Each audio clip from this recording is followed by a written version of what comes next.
Done. Welcome, ladies and gentlemen. Welcome to the week 7 of Nodwin Community Cup of Moba 5v5. And here we will be bringing you very amazing and entertaining Moba 5v5 gameplays. And this is me, your caster, Minato. And with me today, I have a very special friend over here, Fission. How are you doing today? What is up, guys? Yeah, it's me and Minato here. Thank you so much for the introduction, Minato. We'll be casting the Nodwin Gaming Community Cup today, and we're in for an exciting matchup between these teams. The first game, which is happening, is currently between C3M Meraki and Lilong. So we'll be going straight into the game and we'll hope to see an exciting game happening between these two teams. So right now, we'll be going on to the picking and the drafting phase right now. C3M side has banned the Arlord instantly, while right now the side of Lilong going for their ban. Who do you think they'll be banning on? Are you expecting to see some new meta picks or like some picks that we haven't seen in previous tournaments, Minato? I do feel like there should be a CC ban coming up soon, even though she got a very big nerf. I mean, that wasn't a big nerf, if I would say so, right? That was just a small nerf on her, like, passive, I believe. Yeah, the passive was dropped down from 1 second to like 0.5 second or something. But we could probably see some CC bans. Alice ban is also there. Alice is very strong, like, in the XP lane as a roamer as well. What do you think? Like, these are pretty good bans. I think CC will be banning out over here. I mean, let's see who they ban. 100%. The fighter MMet are still in progress. Whoa. So, as you said, like you predicted, the CC has been banned out. The first ban coming to the side of Lilong has been the CC. But right now, C3, I'm going to go for their ban here. It could be anything because we all already know it's the fighter MM meta. There's been a lot of picks we've seen in previous tournaments as well. All across the globe, they've been banning fighters in the MM lane. We've seen CC, one of the most dominant fighters in the MM lane, because it's a direct counter to Obsidia being played So, out and working a lot. While also there's been the Lapu Lapu being played in the goal lane, the Alice being played in the goal lane, the Xborg to counter Ruby in the goal lane as well. So, but right now it's the turn for Zenny to be taking the ban for his team, and he'll be thinking a lot because there's S tier junglers to be banned out here. There's the Lapu Lapu which could be banned out here. There's S tier roamers, the Grok, the Angela, but it will this time it'll be the ooh. Gatot Kacha instead. Yeah, there will be no AOGs coming out from the side of both sides actually. And the next banning will be coming out from the side of Lilo Tigers. Lilo Tigers, I haven't heard of them before, but they are here to make a good name of themselves. This is a big tournament with the 5,000 diamonds on the line for the winner. You know that, right? The 5,000 diamonds on the line. It's a very big diamond. And yeah, I could say like, do you think they will be able to grab that Layla skin with that 5,000 diamonds? You never know. I mean, I think Yeah. they might have enough time to be getting the Layla or the Tamu skin, but we'll have to. But no, wait, it's split between 5 players. So even if they Yeah, do win, yeah, yeah. it'll be 1K each. So, but we do see the Baxia being banned out here by the side of Lilong Tigers. But the Baxia we already know, S tier jungler. We know what he can do with his passive, the anti heal. He can stop a lot of healing heroes, heroes with a lot of healing ability. The Florence, the Estes, the Alucards, anyone with spell vamp, etc. He can stop them. So, but this time we won't be seeing him in action in this land of dawn because he's been banned out. While Godfather Haney going to go for his pick or for his ban. Yeah, that is true. That is true. And there are still a lot of EXP laners are left as well. Like the Yuzong with his Black Dragon, it's very strong. Like in the back lane, he can just literally go in the back lane with his Black Dragon. As well as there are like lots of good mages as well, like Eve, Farsa. I mean, right now I do feel like they are focusing more on the bans of. Ooh, there you go. The SS tier jungler, a Lancelot getting banned out. His puncture is very strong. The shing shing shing coming from this guy, like it's very hard to catch him. I really hate him. Like, I really hate seeing him in my rank games as well. Do you hear him like in the rank games, Vision? Oh yeah. I banned him instantly. As a Hanzo main myself, I just straight up ban him. I can't stand him because he can cancel the skill one of Hanzo. So I don't really like him a lot. I don't really like his dashes. Seeing no one pretending to be the boot like Kyrie or Timu Kyrie. Yeah, we don't like him over here. Yeah, that's true. That's true. The Kyrie duplicates, and now we have Vic from Lilo Tigers, and I do feel like there's still a lot of junglers left. Like there's Hayabusa still left, so we might potentially see some junglers ban. Oh, it's gonna be the Grok ban. The wild charge coming from this Grok will be very strong. So yeah, it's pretty predictable. So what do you Looks think like they will no, pick up? like you said, looks like no wild charges will be coming into play here because the Grok has been banned. We all know the walls from this Grok from Grok are annoying as hell to deal with. So, but this time, fortunately, no walls coming into action here. But Judas, Ooh. C3 and Judas does manage to pick up the Hayabusa right now, and A tier jungler, but can Whoa. do a lot in the Land of Dawn. We have seen him. He might not be S tier anymore, but the damage he can deal with his Aogi shadow kills coming in, he can do a lot of damage. And probably a lot of people do like this skin a lot. What's his Kakashi? name actually? Yeah, I forgot his name. Kakashi skin, yeah. Akashi Sensei. Yeah, Yeah. Yeah, Kakashi Sensei looks very dashing. And we did had a very instant pick of Lapu Lapu without thinking anything. He just picked Lapu Lapu like that. And we do have the Kalia, the tsunami slams from the Kalia will be very strong. But instantly from the side of the CRM, we do see a counter pick coming from Lapu Lapu. We do have this Esmeralda. She can literally steal away all the shields from the side of the Lilo Tigers, and it will be very hard for this Lapu Lapu, I feel like. And the next pick will be coming from Godfather Hanny. What do you think he will be picking? A jungler? I mean, the jungler is already there. So the Roam? jungle's already done. But yeah, the Ooh, mage Zushin coming into play. There is two sustained heroes that we already see here on the side of Lilong Tigers. That's the Kalea and the Lapu Lapu. And there could be a potential Alice pick. But the Alice, is it the jungler? Is it the mid laner? I've seen some diabolical Alice mid lane picks, so nothing's off the table here. EXP? But yeah, but the Zushin being picked up, but it looks like it'll be a Ji Shin, a S tier jungler this time instead, first before an Alice gets picked up, or there's any idea for an Alice being picked up here. That's true, that's true. And the Yi Senshin is a very strong jungler as well, currently being picked up most of the time in the jungle. I feel like he's been picked up more than Hayabusa or Lancelot because they are apparently banned a lot of time, but still, the Yi Senshin is getting picked up a lot of time in the rank matches as well. And from the side of Lilo Tigers, we do see a Hilda getting banned out. Hilda being a very strong in the early game, he can just literally go in and just disrupt the jungler's farm, go to any of the EXP lane and literally just be there, being very menacing. But we do see an Alice getting banned out as well. The Alice is very strong. I do feel like Alice is very strong, but it's also very counterable. I'm not sure. What do you think, Vision? I think the only way we see an Alice, but actually it could be in either, because the Alice was banned out, but it's a good ban in my opinion because some diabolical people do go Alice mid lane. Alice MM could be possible as well, just to provide that more fighter MM meta. So they could have picked the Alice in the MM lane as well. But looks like this time will be banned out. Hilda also no power of wilderness being played out in this Land of Dawn right now. Or and the Yuzong got banned out. Like you said, you were like I was expecting a Yuzong ban.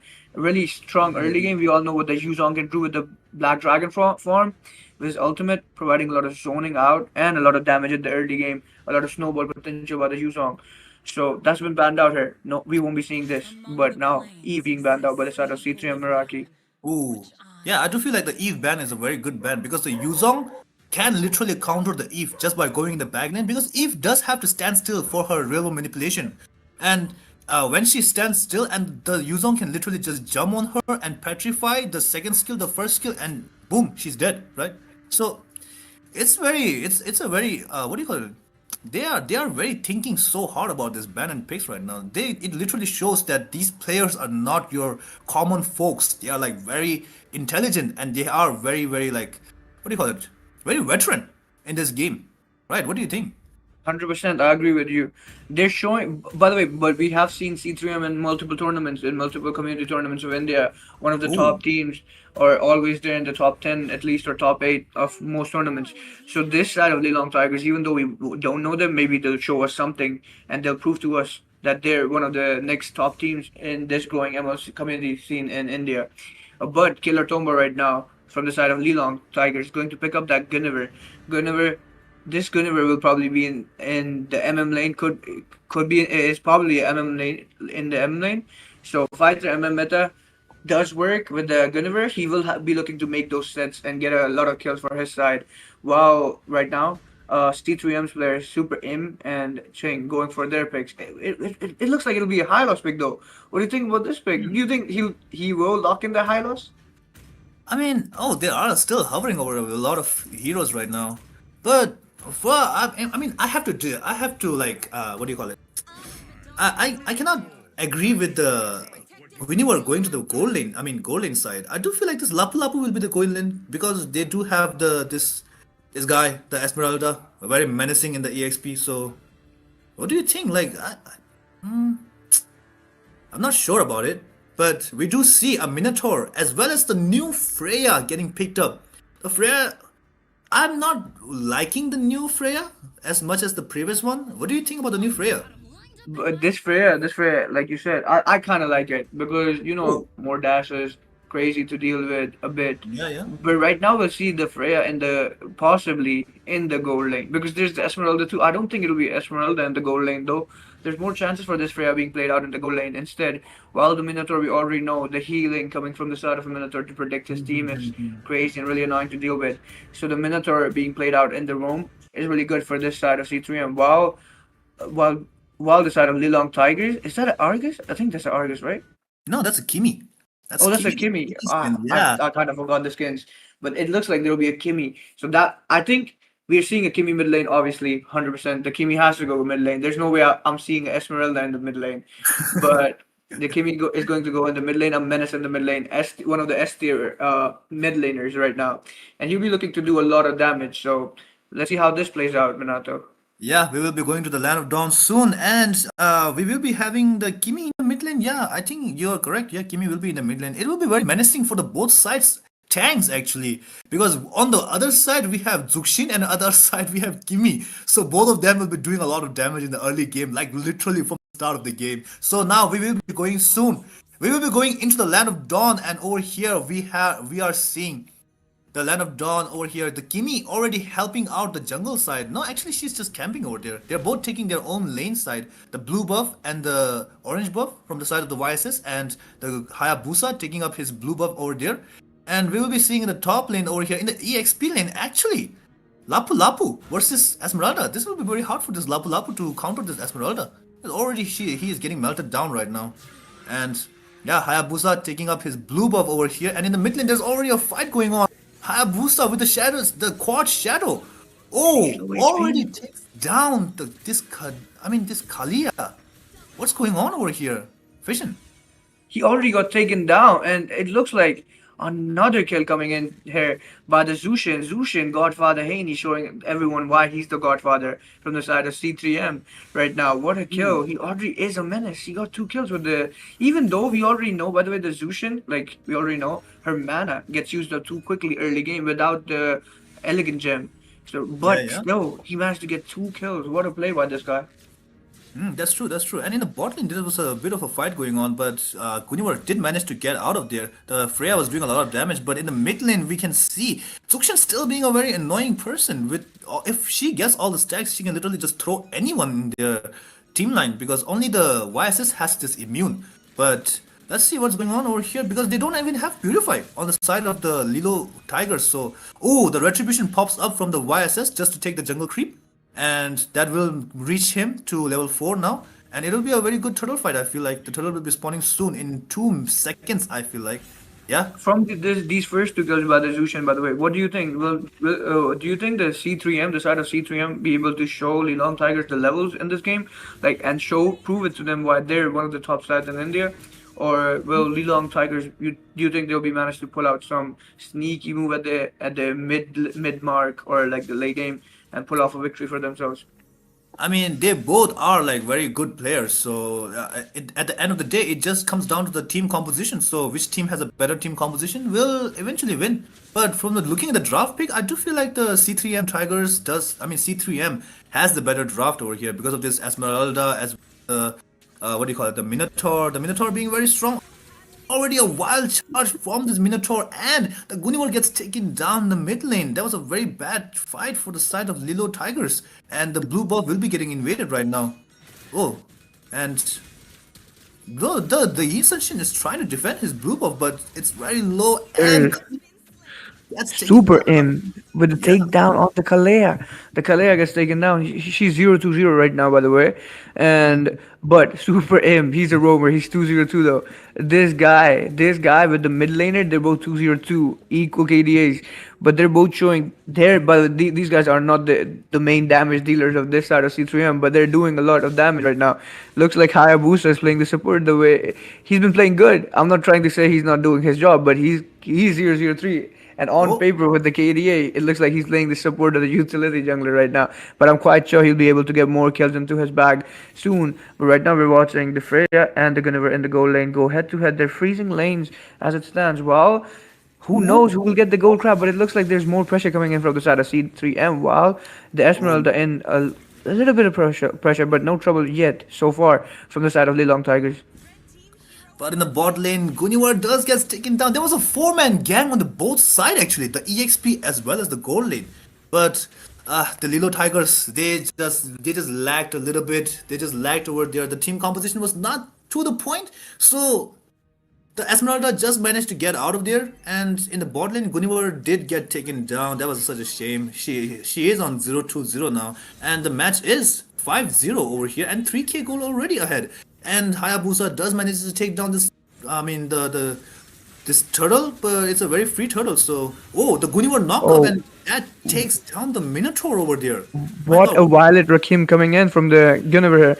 A lot of kills coming onto the map here. Judas gets taken down, Ching gets taken down, Super M gets taken down as well. While, oh wait, it looks like the Kalea, the Gunniver, Oh, everyone's get taken down. It's like, it's a it was a 4-for-4 trade off because everyone on the map, everyone felt like it was like a game of Jenga. All these blocks or pieces falling down.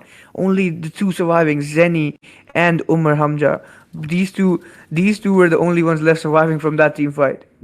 yeah, I feel like that fight was a very good fight from the side of the Lilo because they did manage to get kills for this Kimi. Take two kills on the Kimi, and it will be very crucial for the Kimi because she will be making that Sky Pierce soon, and the Holy Crystal will be coming up shortly as well. So it will be a very good damage coming off from this side of the Kimi. And this Lapu Lapu also did manage to get that kill as well, and he is on 102, so that was very good. And the Minotaur did not manage to do his jumps. He could not do that much jump because there was already the Guniver knocking him up already. And in the top lane, there's four people in the top lane rotating over there. They're trying to take down this turtle. I mean this turret. I feel like, and in the bot lane, Esmeralda just pushing over there. She's just being a menace. She's just being a menace on the side of the CRM. So I what do was you think? hoping to see some more chaos though. I was hoping there'd be another all-out brawl in the top line with the 4v4s coming in. But apparently, unfortunately, there wasn't anything that's going to happen right now. But 16 seconds or 15 seconds left for the turtle to spawn. The next turtle will be spawning in the 15 seconds right now. While Gunniver might be in a little bit of trouble because Godfather Haney is hiding in the bush while the Freya is going to be pouncing on him. And right now, you see Super M and the Zushin going to be pressurizing this Gunniver as much as they can, while the Yeast and Shin and Kalea, along with the Lapu Lapu, are going to be making their way onto the Oh, turtle. But it looks like there's a fight. Aogi Shorikul coming in from the Hayabusa, but Kalea with the Tsunami Slam as well. There's a lot of ultimates coming in. It's all out action packed, but looks like Godfather Haney will end up taking down Killer Tumba, and Zenny ends up taking down the Yeast and Shin as well. While also there will be more kills coming in. Hold on, wait a minute. Is Lapu Lapu going to die? He's currently going to 1v4 them. It looks like Umar Hamjad ends up taking down the Zushin instead. Wow, Lapu Lapu, does he want a bit more? It looks like he won't be going for more just yet because the Esmeralda, he knows what the Esmeralda can do to him. While the Biscuit was going to recall, Judas ends up getting a free turtle for his side of C3M. While it looks like another kill coming in, Freya ends up taking down the Lapu Lapu. This time,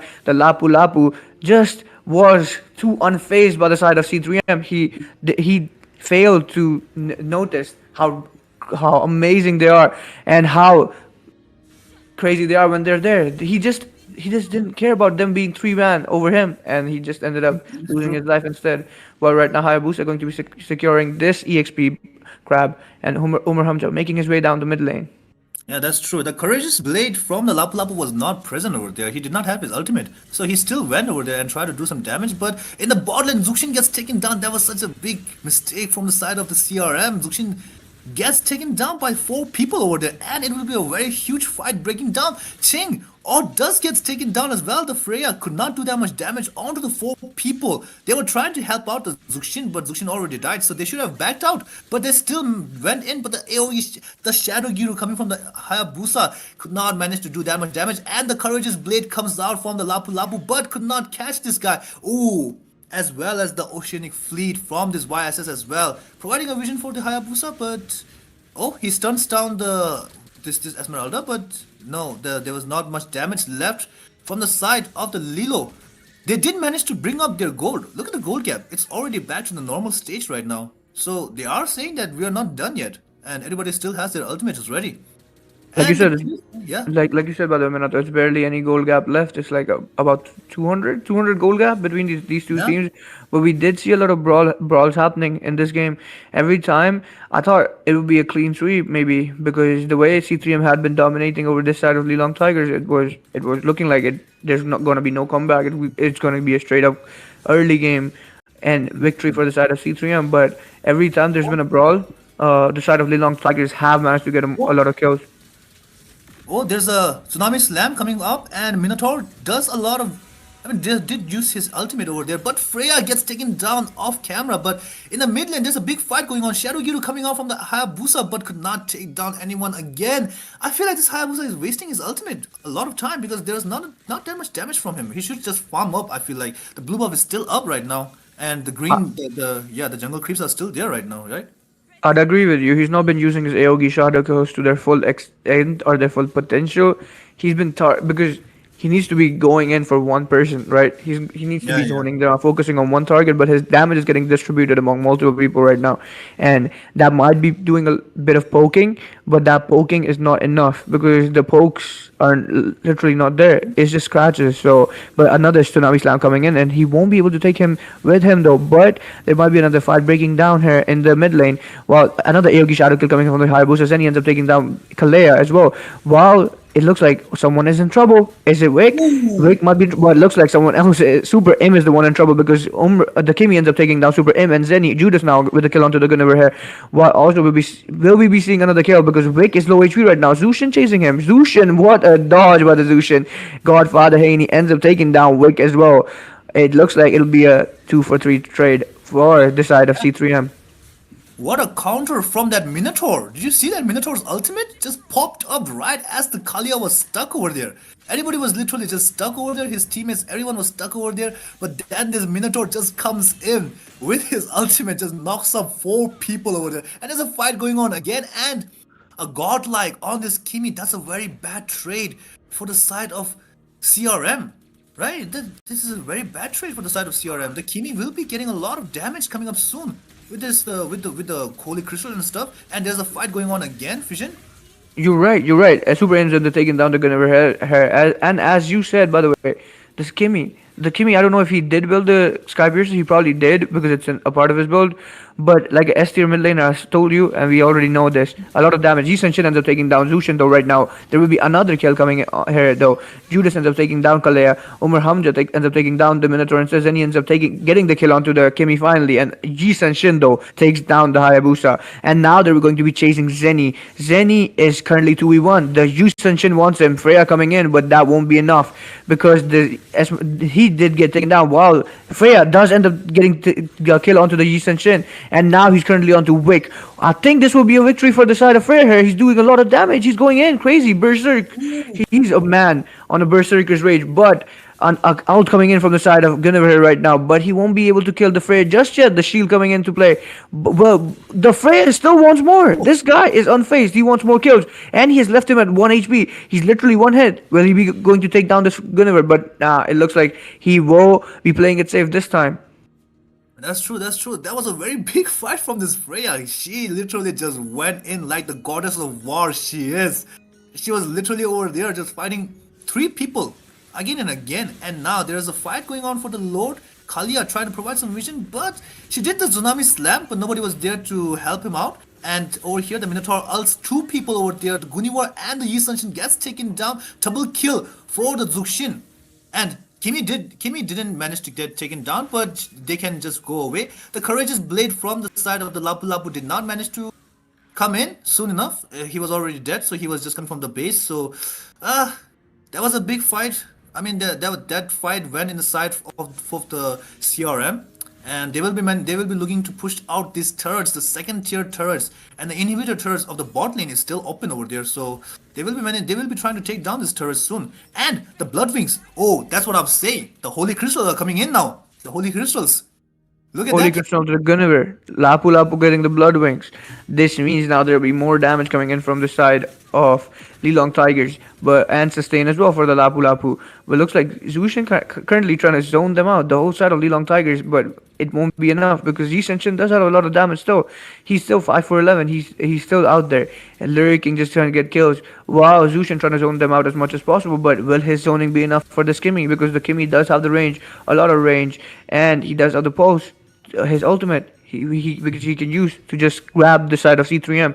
But right now, with the Lord marching down the bot lane, a lot of pressure coming in the mid lane as well. Will this be enough? Will this be enough for the side of C3M to win this all? Will for this first game, or will it not be enough? But looks like there's a fight coming in. The Freya going in once more. This Freya is out for blood. He literally wants more kills right now. He's going in, but looks like Kimi will end up taking down the Minotaur here. And Aogi Shadow kill coming in for the Hayabusa. Godfather Haney ends up getting the kill onto the Lapu Lapu as well. Well, I guess both the sides will be playing it safe though. The tower has gone. They've taken down the tower. There's no top lane inhibitor turret left and no bottom lane inhibitor turret left. So right now, this side of Lilong Tigers just with just a sliver of HP on the mid lane inhibitor turret, saving them from this loss right now.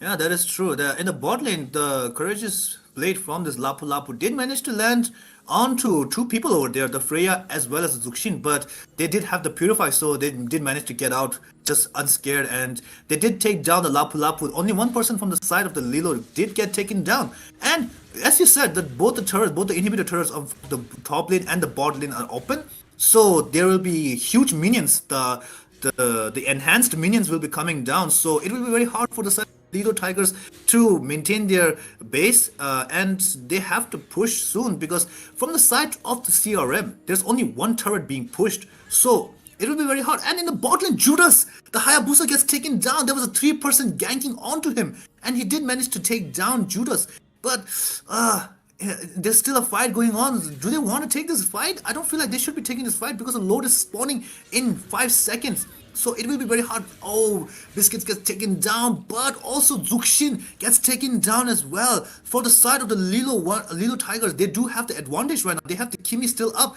and the YSS is still up right now. And they do have the courageous blade from the Lapu Lapu as well. So they will be trying to take down this load, and there will be a fight going on soon. The Minotaur is looking for a knockup, and there you go. The knockup comes from the little Minotaur, and there you go. 3 people gets knocked up.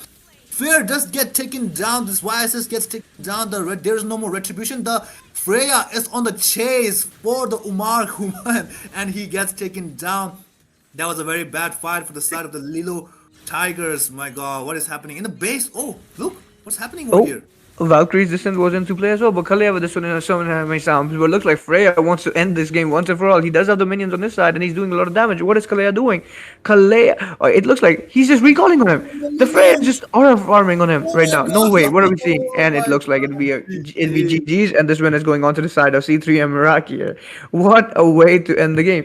He just saw Minato. That was funny. He just saw the base at like 10% or like 5% HP, and he started recalling on him because he knew there was no way, there was nothing the Kalea could do to stop this game from ending. Nah, that was actually funny. Yeah, that was very funny ending over there. The Kalia was literally just hitting the base, and I mean, sorry, the Freya was literally hitting the base, and Kalia couldn't do anything. I feel like she should have just taken down those minions. There were just 2 tank minions over there, so I mean, she could have.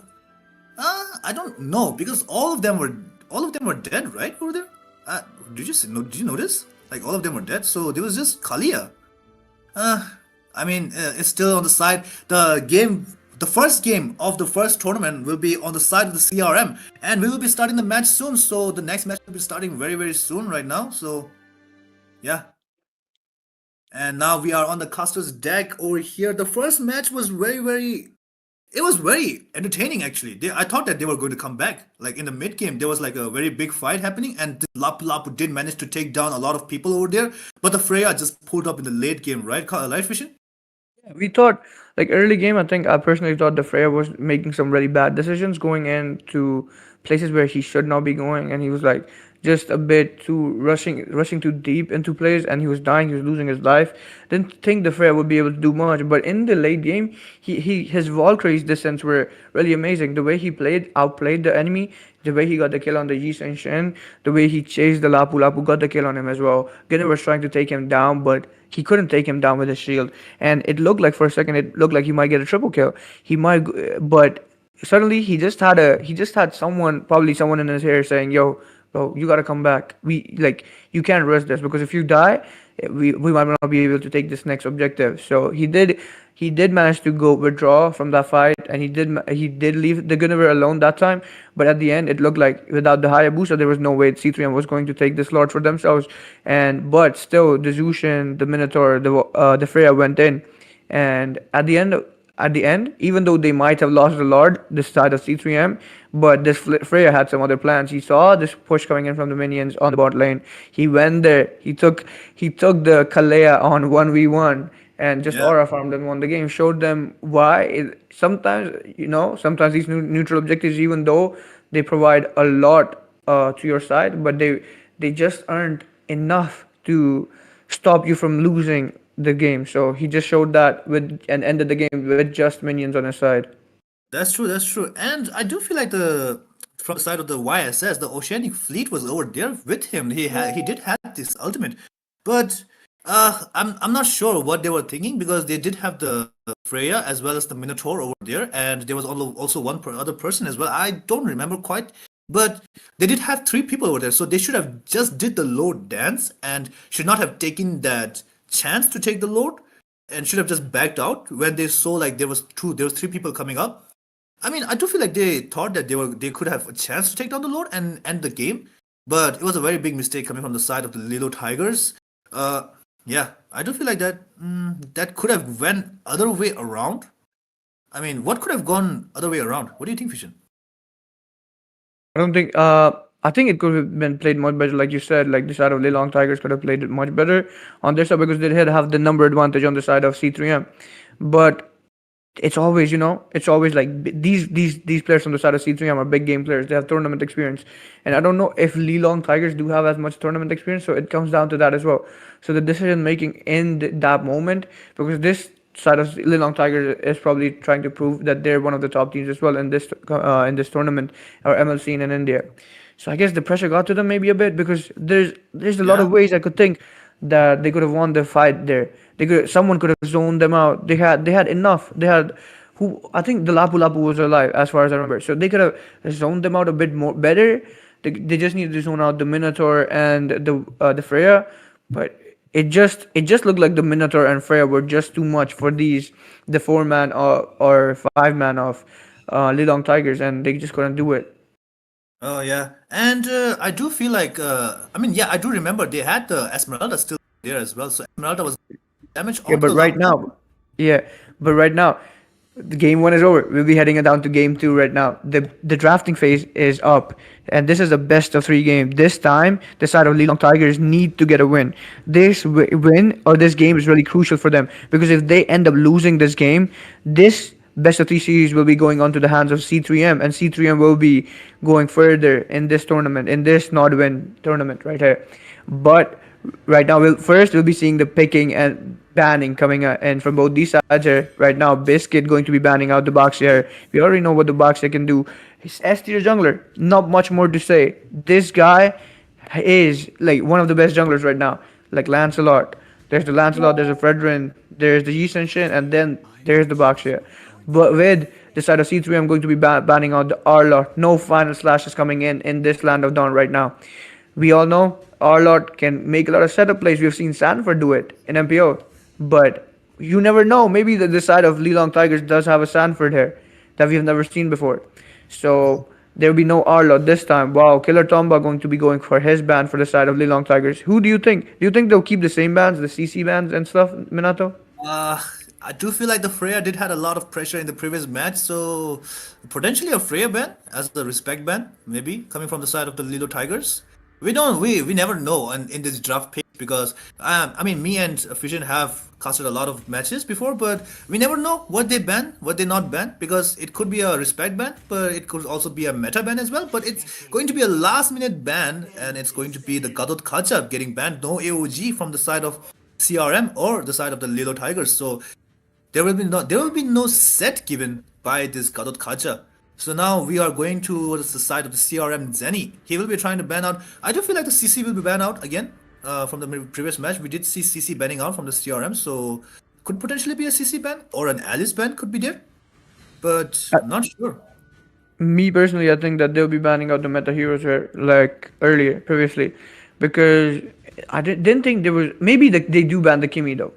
The Kimi, we Yeah. know the Kimi was a menace from the side of Lilong Tigers, so I think they will be looking to ban the Kimi. But it'll be the Oh, G Ascension this time though. S tier jungler, we all know.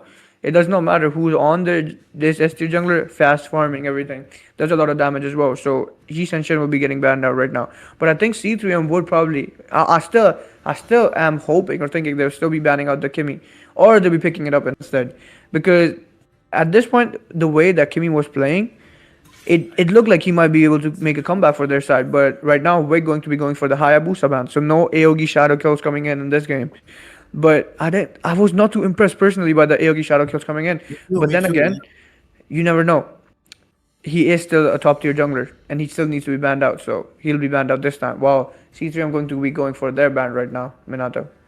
Yeah, me too. I don't feel like the Hayabusa was doing that much in the previous match, but he still did manage to take down a lot of people. He did had 3 kills at the end of the game. So I mean, he was a rumor Hayabusa after all. He had the 12th assist on him, so we never know, right? But we have first pick of the CC. Not really unpredictable. CC is very strong, still very strong with that vengeance as well. The 7 second, the 0.7 second cooldown on the her passive did not do that much onto her. I mean, I do feel like there should be a bigger nerf onto this guy. I mean, onto this girl, CC. The yo-yo charges from the yo-yo blitz is also very annoying from this girl. And now from the side of the CRM, there will be a Lapu Lapu being showed up over here, and he will be getting picked up, and also a Kalia. So there will be tsunami slams onto the Land of Dawn, and CRM Zenny is picking up this Lapu Lapu with that courageous blade. It was very strong in the previous match. We all saw, even with the counter such as the Esmeralda, he was still doing a lot of damage. He was still being the front lane, which he should always be as a XP laner. So yeah, and the next picks will be coming out from the side of the Lilo Tigers. So who do you think will be picking up? Why Which do what Minato? I have a feeling that C3M are going to be taking the picks um of Lilong Tigers here, because last game we know oh Lilong Tigers were on the Kalea and Lapu Lapu. This time it looks like C3M have stolen both the picks. Unfortunately though, they won't be getting the Yi Senshin on their hands, because the Yi Senshin they banned out, so they won't be able to copy their whole draft or mirror the whole draft from the last game. But CC on Killer Tumba. CC is going in the gold lane, by the way, because last game we saw him on the Gunnery in the gold lane. This time, Curtain Call is coming into play. Wow, we do see oh Zenny and Super M on the Lilong Tigers pick here. Kalea, the Tsunami Slams coming in, and the Lapu Lapu with the bravest fighter here. While Esmeralda and Zushin coming into play from the side of Lilong Tigers. What is this? What is going on? Am I wait? Am I okay? So Esmeralda has been picked up again. Umar Hamza this time not on that Kimi, but he has stolen the pick of C3M here. He did take the pick, the Zushin pick. While we see Godfather Haney this time. This time he won't be getting the Zushin pick, but he'll be taking the Lunox, the Power of Order, Brilliance and Light coming in here. While Jude is going on for his pick, his ban. But I want to see who he picks here actually, because the Fredrin is still open. He bans the Grok, which is kind of we already know why the Grok is being banned out here. ST Roamer, the walls are so annoying to deal with, and while Wick going for his ban. But I have a feeling he might be able to pick, like, if since the A tier jungler like Hayabusa, one of the top A tier picks in the jungler, Hayabusa is banned, the Lancelot, the Yi Shins are banned, the Baksh is banned. There's still the Fredrin left. Maybe we get to see a Fredrin, but there's already oh too much sustain. Oh wait, looks like it'd be a Fredrin ban instead, Minato. yeah, the Fredrin is getting banned over now, and yeah, you did mention that the Hanja he did picked up the Kimi previous match, and it was very, very, very strong on him. He was doing a lot of damage. But from the side of the Lilo Tigers, they do have a very early game heroes picked up right now. And from the side of the CRM, they do have the Lunox, which is a very late game mage. She will be doing a lot of damage in the mid to late game stage when she gets that Holy Crystal as well as the Genius Wand as well. So she will be doing a lot of damage in the late game, but in the early game, it will be the Umar Hamza who will be doing a lot of damage with her like the pickup, the stacks and the picks up are very strong from the Zuxin. So we will be now seeing CRM Ching getting picking banning out this Hilda over here. Hilda very strong in the roamer lane as well as the exp lane as well. She can literally just go in the back side and just take down anyone who is left in the back, and in the early game it's very strong for the assassin junglers, and it will be very hard for the assassin junglers to maintain their composure with this Hilda just running and dashing into their buff with no consequences backs. So now the final ban will be coming from the side of the Lilo Tigers. I'm not sure how to read that name. Fatari? What do you think? I think it's Atari, no? Like the GameCube game. Like wait, was it a game the Atari? I actually forgot. No, it was a console. I think the Atari. And right now we do see the Xbox being banned out. No, this guy again sustained comps was really annoying to deal with. But I felt like this like if they got the side of 3-3M got their hands on the Fredrin, I thought the Xbox would have been really good here against them. But looks like they banned out the Fredrin. The side of Zilong Tigers banned out the Fredrin. They banned out the Xborg. I mean, they kind of like they could have just let them get the side of C3M get the Fredrin and picked up the Xborg for themselves to deal a lot of damage to him, because we do see the Lapu Lapu there, we do see the Kalea there. If there was a Fredrin, this was an Xborg game like Whoa. all day long. But they managed to ban both these heroes, so I don't know what they're thinking right now. But it looks like Vic and Atari currently hovering over the Hylos and the Nolan pick. Maybe it's a comfort pick, so we get to see something we've never seen Oh before. my god. A Nolan being played out by the way, Minato. How long has it been since we've seen a Nolan in any tournament so far? I'm not sure about this Nolan right now because the Nolan gets countered by the Joy. The Joy with her the beats. The dancing beats, is it called the dancing beats? It's like she can literally just walk onto him. She without no consequences. She can literally just dash in, and we do have the black dragon, the white, the Yuzong as well left. And I'm not sure why the Nolan pick though. The Nolan pick is very strange for me. I mean, I haven't seen Nolan getting picked up in a tournament for a long time, but we can see because they don't even have a marksman yet. So it's very hard for the Nolan to pick off anyone over there. The Kalia cannot be picked up that easily. The Lapu Lapu with his Courageous Blade, he can literally just get out of his ultimate.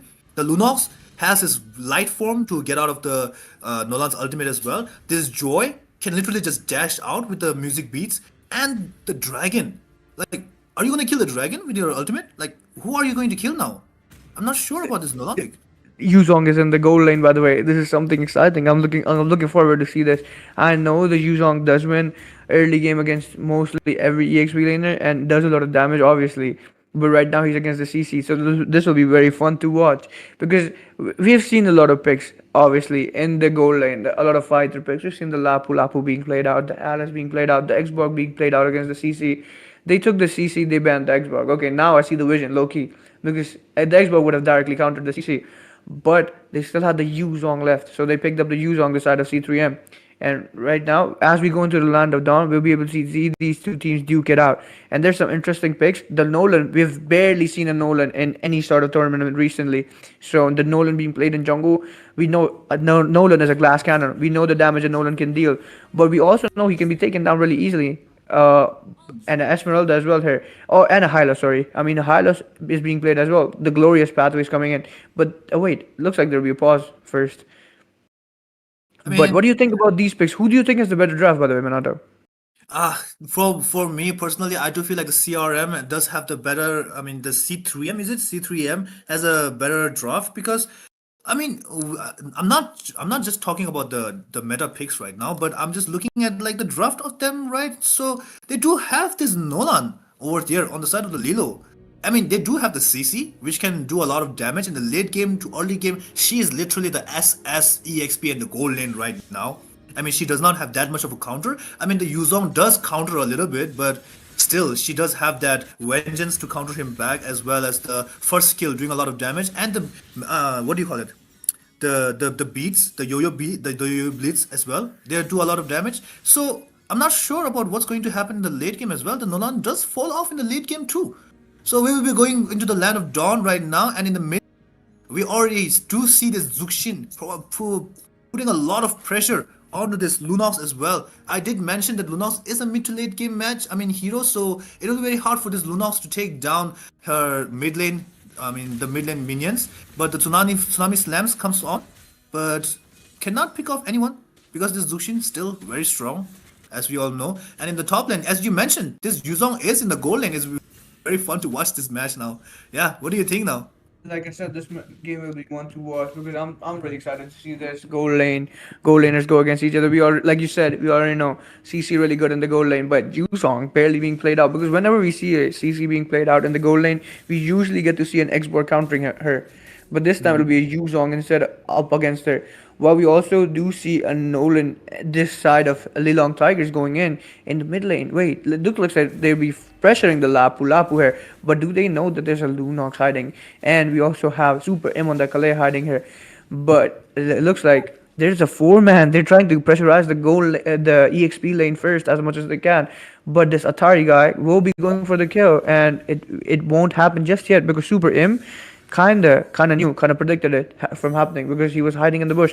But I think this game, by the way, whoa, I thought there would be a kill onto someone. The Lunox coming in, but electrifying beats coming in from the Joy here. Joy ends up taking down Atari, and Joy will be managing to escape. A Kalea with the super slam coming in onto this Biscuit here. Biscuit ends up getting taken down by Godfather Haney as well. There's kills galore here. There's a lot of kills coming in. Zushin trying to zone them out as much as possible right now, but looks like will there be another kill? It's an all-out brawl here. It looks like Ching ends up taking down the Zushin here. Wait, they're trying to get the turtle, the neutral objective, the turtle ASAP. Judas can ends up getting the turtle as soon as possible right now. Judas now making his way onto the red buff of Nolan. Will he be able to secure it? I think he'll be able to secure it easily because Vic doesn't even know what's happening. He didn't even try to look there because he probably knew there was a lot of people from the side of C3 there. Now Atari going to be securing his blue buff because his red is already gone. Will he be making his way onto the Joy's red? Because I don't know if he knows his red is gone at this point, but he's going to be making his way onto the Yuzong instead first. And will he be able to get a kill? Looks like a lot of damage coming. Wait, Godfather and Haney ends up taking down Wick in the bot lane. Esmeralda gets taken down by the Lunox. Wow.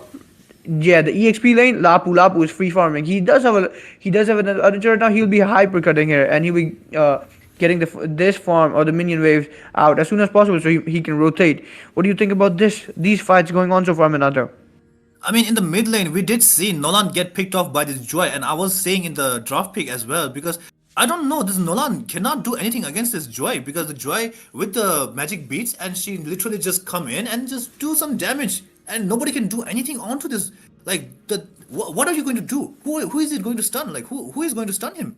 There's just Hylos over there. Hylos can stun, but his stun is like a second skill, and it does not do that much of a long stun, so it's not that much of a big difference for him. And there's a fight going on over here. The Tsunami slams in and picks up the Hylos actually, but Hylos does not get taken down. He did use his the path over there, but Esmeralda in the back lane, the Black Dragon comes up as well, and the Courageous Blade takes down Biscuit over there. Only the Hylos gets taken down. There was a very huge fight over there, but only one person gets taken down.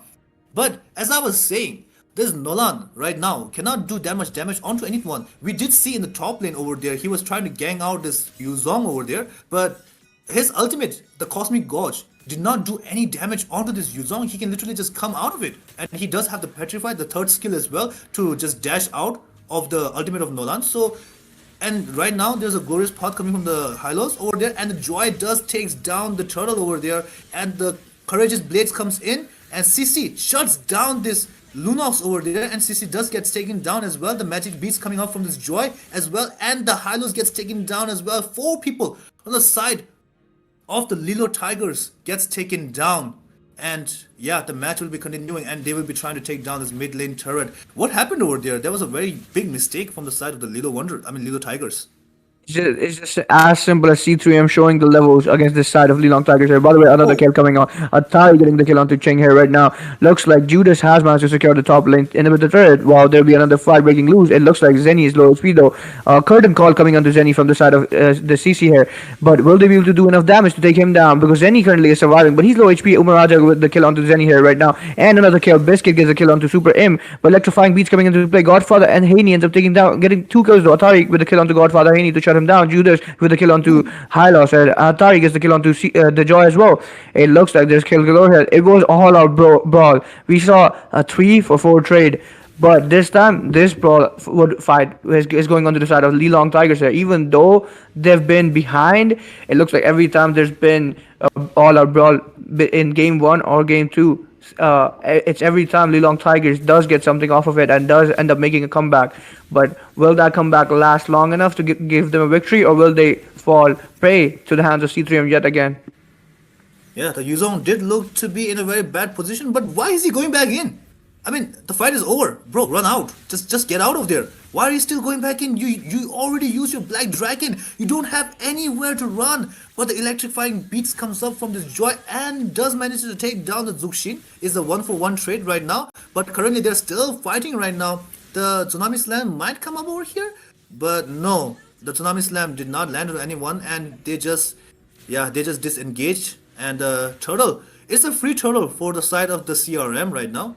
But the mid lane turret and the top lane turret gets taken down because of that small mistake. They did take down this Yuzong, but the turrets are more important actually in this game because you win by taking down the turrets, not by getting the kills, right? So yeah, Of what course, happened? Minato. And like you said, by the way, earlier with the Cheng ult, he used the Black Dragon form earlier, and he didn't even manage to escape. I think he's just doing what he did in the Freya, like last game. He's just going to bait them out, playing brash early game, and then he's going to make a huge comeback in the late game, like he did with the Freya. But this time, he did. I think he forgot he's not on the Freya. So Yu Zhong, if he doesn't snowball early game, he's not going to be doing much in the late game. But maybe he has something to show us that we have not seen before. So we will be expecting something to happen here. Right now, though, it looks like he used his Black Dragon form prematurely again to no use. And like there was no need for the Black Dragon form because the side of Lilong Tigers were going to the bot lane instead. And there was barely anyone from the side of Lilong Tigers over there. He did use his ult, went to the top lane, is going to be clearing out the minion wave as fast as he can, and probably trying to put a little bit more pressure onto the top. This T2 inhibit the turret here. But wow, we do see a fight breaking loose again here. Zushin wants to kill onto Super M. Atari ends up getting the kill onto Kalair here. And there will be the Lapu, but the bravest warrior coming in onto the Zushin here. But he won't be able to take him down. Godfather Haney onto the kill onto Esmeralda here though. Zenny right now. Zenny doing a lot of damage. Biscuit in a lot of trouble. But Zushin trying to save him. But he won't be able to save him just yet. Chingy gets a kill onto Biscuit here right now. And Atari with the kill onto Joy here. Umar Hamza gets a kill onto the Yuzong as well here. What a fight going on. It looks like this trade-off went to the side of Lilong Tigers again. Like I said, every time there's a brawl, all-out brawl, it looks like it's Lilong Tigers getting the win. They got another kill, and another kill coming in. The Nolan took out another player from the side of C3M. I have to say, this Nolan is actually proving me wrong right now. He's doing a lot of damage onto everybody. He did take down the Kalia as well as this the roaming Lunox. She was literally just there. I mean, she did not have any kind of a vision for the bush, but she was just over there, just minding her own business. And this Nolan just goes in and dashes in and just takes down with his cosmic ghost and takes down the Lunox. And Lunox did not have her light form over there. She was in the black form, so she could not escape that well.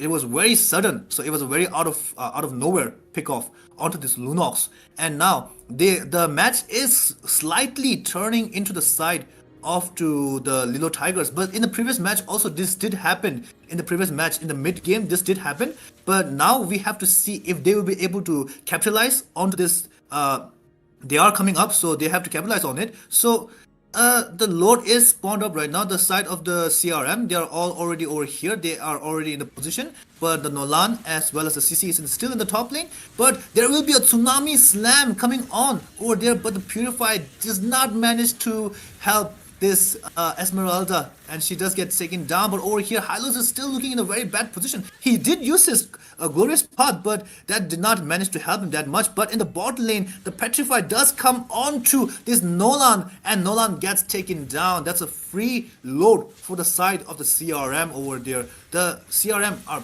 still saying that they are not done yet. They are still in the game. Yeah, what do you think, Vision? I mean, hey, CRM did win the brawl which they needed to win. They won the brawl that they needed to secure. Like I said, the Lord. The Lord got secured by the side of C3M. They did also get 3 kills. They did manage to get the 3 kills.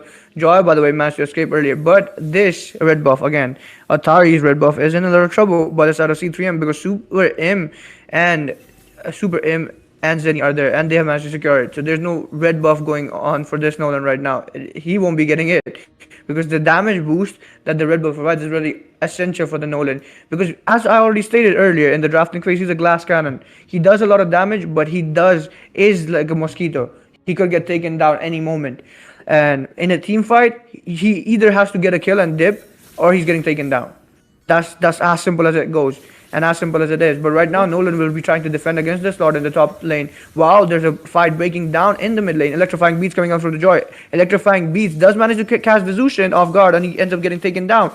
But will that be enough to get a win for the side of C3M? It looks like there's a lot of pressure coming in though. Super M ends up getting the T2 turret in the mid lane as well. While Electrifying Beats, is it electrifying? Yeah, no, it won't be an Electrifying Beats. It's the Esmeralda using his is that her robes?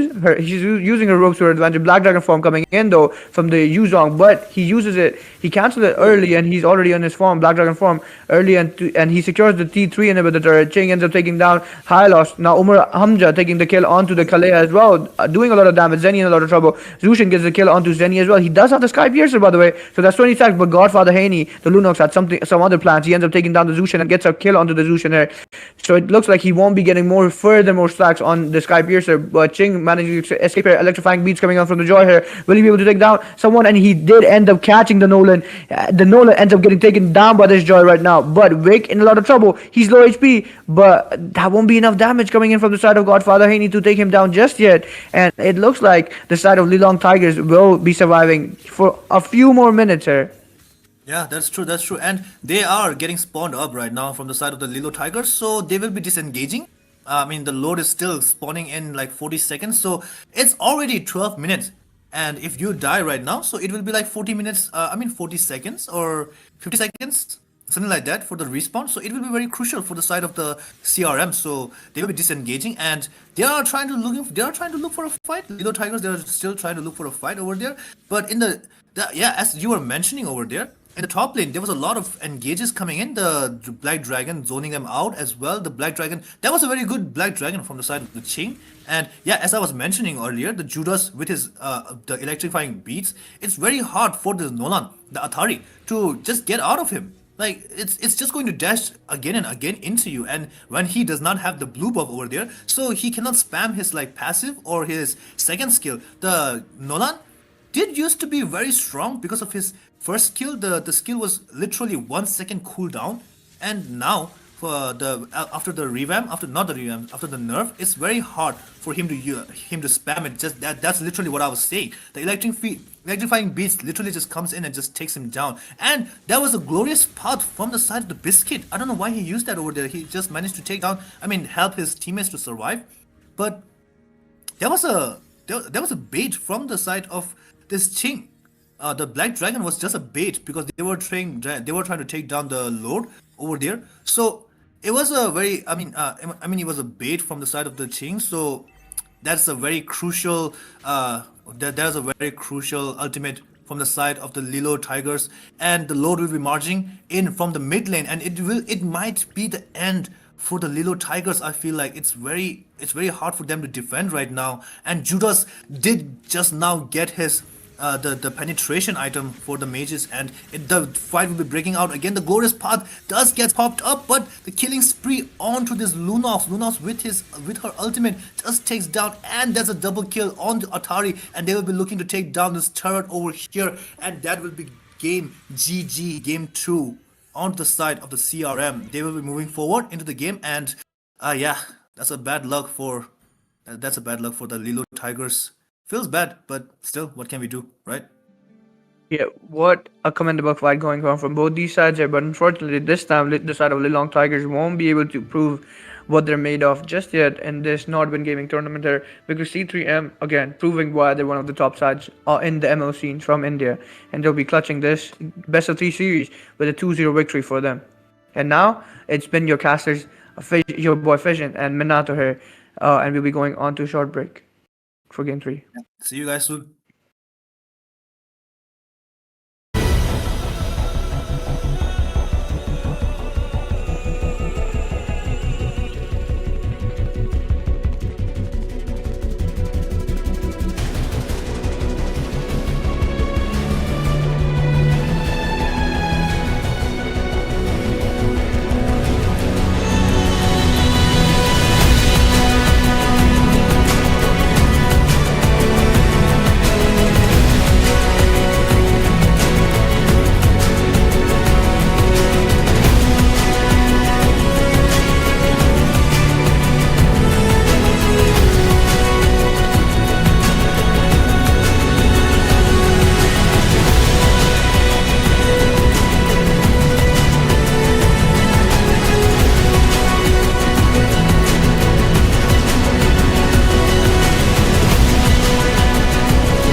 ঠিক আছে, ওটা হয়ে গেল। এখন হয়ে গেল সোনা দানা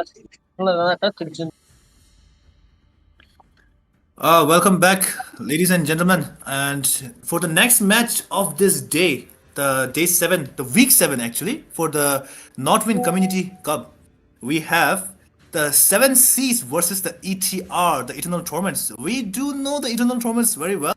The Puni Renaissance, right, Vision? I mean, Yeah, 100%. yeah, sorry. We I have to introduce Fission as well. I have my lovely friend over here, Fission, with me today, casting together, and me. I am Minato as well. Again, welcome back, ladies and gentlemen, and to the next match of today. So, Fission, we do know this Eternal Torment people, right? we know them very well from previous tournaments that we've casted before together. And by the way, guys, I just have to let you know. Wait, I don't see him here. We don't see our guy, the mid laner, the Indian sniper, bro, on the That's to me. Novaria. Is he not here? Is his name changed? I'm not sure. I remember someone was saying that he changed his name to Tiger or something like that. But You don't see it like. Destiny. I'm still trying to find Destiny, but he's not I see here. Renaissance. I see Puni Global Lucas. He played against SA Duo. He managed to take down SA Duo first in the best of three series. Did get taken down by them though in the best of seven in the grand finals though in a different tournament. But right now, hopefully we do get to see his signature pick, the Lucas here, because obviously, like I said, a global Lucas. Renaissance is there as well, but we don't see the other three. Maybe they changed names. We probably find out sooner or later though with their picks. If there's a Novaria pick, we already know who that is. If you guys see the Novaria being picked out here, that's the Indian sniper, by the way. He never misses a shot with the Novaria. Wow. Seven Seas. This is a name I don't think I've previously heard, but maybe I'm not sure if Minato has though.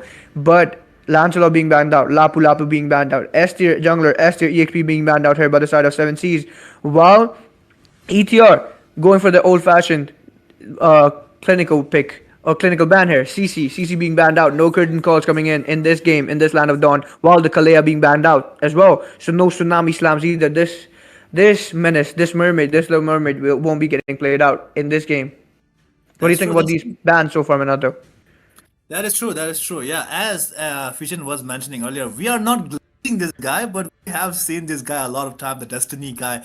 I mean, forget about BGMI, forget about Rainbow Six Siege, forget about COD. This guy was playing sniper on the Mobile Legends. I mean, the Moba 5v5 over here. But today we do see Pui, a very similar name, a very familiar name. Crazy Papu as well. We did see him before. Renaissance as well. Very good XP laners, the jungles, and yeah, the roamers as well. And from the side of the Seven Seas, I mean, I'm not sure about most of the people, but I do have seen the Hindustan Petroleum, yeah, one of two times in my rank matches, and MCD Kim as well. I've seen them in the rank matches, but we do see the Arlot getting banned out. So the final slashes won't be there into the Land of Dawn today, as well as the Wild Charge will not be coming out from the Grog as well. The Grog is getting banned out from the side of Eternal Torment. And yeah, the first pick will be coming from the side of the Seven Seas. Who do you think will be the first pick? There's still Alice left, so I mean, There's a lot of good picks. By the way, I haven't seen a Nathan being picked out so far. So S tier MM has not been picked out yet. So I'm really excited to see if someone does pick up the Nathans, does pick up something like a Baxia. Maybe he's hovering over the Baxia right now, and it oh, looks like the Seven Commandments. Psalms will be picking up the Baxia first, and Puni with the Hayabusa pick. They're locking in the junglers as fast as they can. Here, these two sides here. So, I mean, the Hayabusa against the Baxia, though. So this will be a tough game for the Baxia because, I mean, sorry, for the Hayabusa here. Because we all know what the AOG Shadow Kills can do. We all know what Puni can do. Because one of the top teams in the Indian MO scene, ETR. But against the Baxia, the AOG Shadow Kills will fall short. A bit too short because he is a tank jungler. And he is like I literally said, a tank jungler. And he has a lot of sustain on him. So he'll be able to sustain a lot of these AOG Shadow Kills on his own. Wow, Dark Horse on the Gato Kacha, and a Gato Kacha in the Land of Dawn is not really a dark horse. We all know what a Gato Kacha can do, and the roamer role as he has picked up the revitalize on him. Well, right now is this Himanshu with the Kimi pick. Kimi, we already know S tier mid laner can do a lot with the pulses coming in from her. While Hindustan Petroleum, Minato has seen Hindustan Petroleum before and is familiar with the name. The only place I'm familiar with the name Hindustan Petroleum is on the roads. And yeah, as the fueling station. That's all I know. That is true. That is true. I mean, yeah. And we do see Himanshu picking up the Kimi as well as the Black Dragon, the Yuzong from the Hindustan Petroleum. He will be riding that Yuzong using the Hindustan Petroleum as well, doing that CC, the gear shifts and everything onto that Black Dragon. And from the side of the Eternal Torment, we do see a very familiar pick coming up, the Valentina. It is very strong. I mean, she can literally steal up the lot of ultimates, but they are hovering right now. They are hovering over it. They're trying to see who they will be picking up. But yeah, Gadot Kaja is very strong with the AOG, the second skill Taunt as well, the first skill Slow Down, and with that the Revitalize as well. So the Revitalize will be very crucial, but I mean, it's not good. It's not that good against this Bakshia. The Bakshia's ultimate, the Tortoise Persons, is very strong against the healing effects from the side of the enemy side. So it will be very hard for them to use their the HP regens, the spell revamps, as well the life steals. So yeah, and we do see Eternal Kai picking up the Eve right now. Eve is very strong as well. The Gadot Kacha and Eve combination will be very strong as well. The immobilization coming from the Eve's ultimate, the real world manipulation, it's very strong. The immobilization, the stuns, the slow effects. I haven't heard this before, but Efficient, did you know that the Eve's first skill is actually no cooldown in the late game? Like it's very Oh crazy. yeah, you're right, Minato. I don't think a lot of people know this. But he can keep spamming his skill one, no? As far as I'm aware.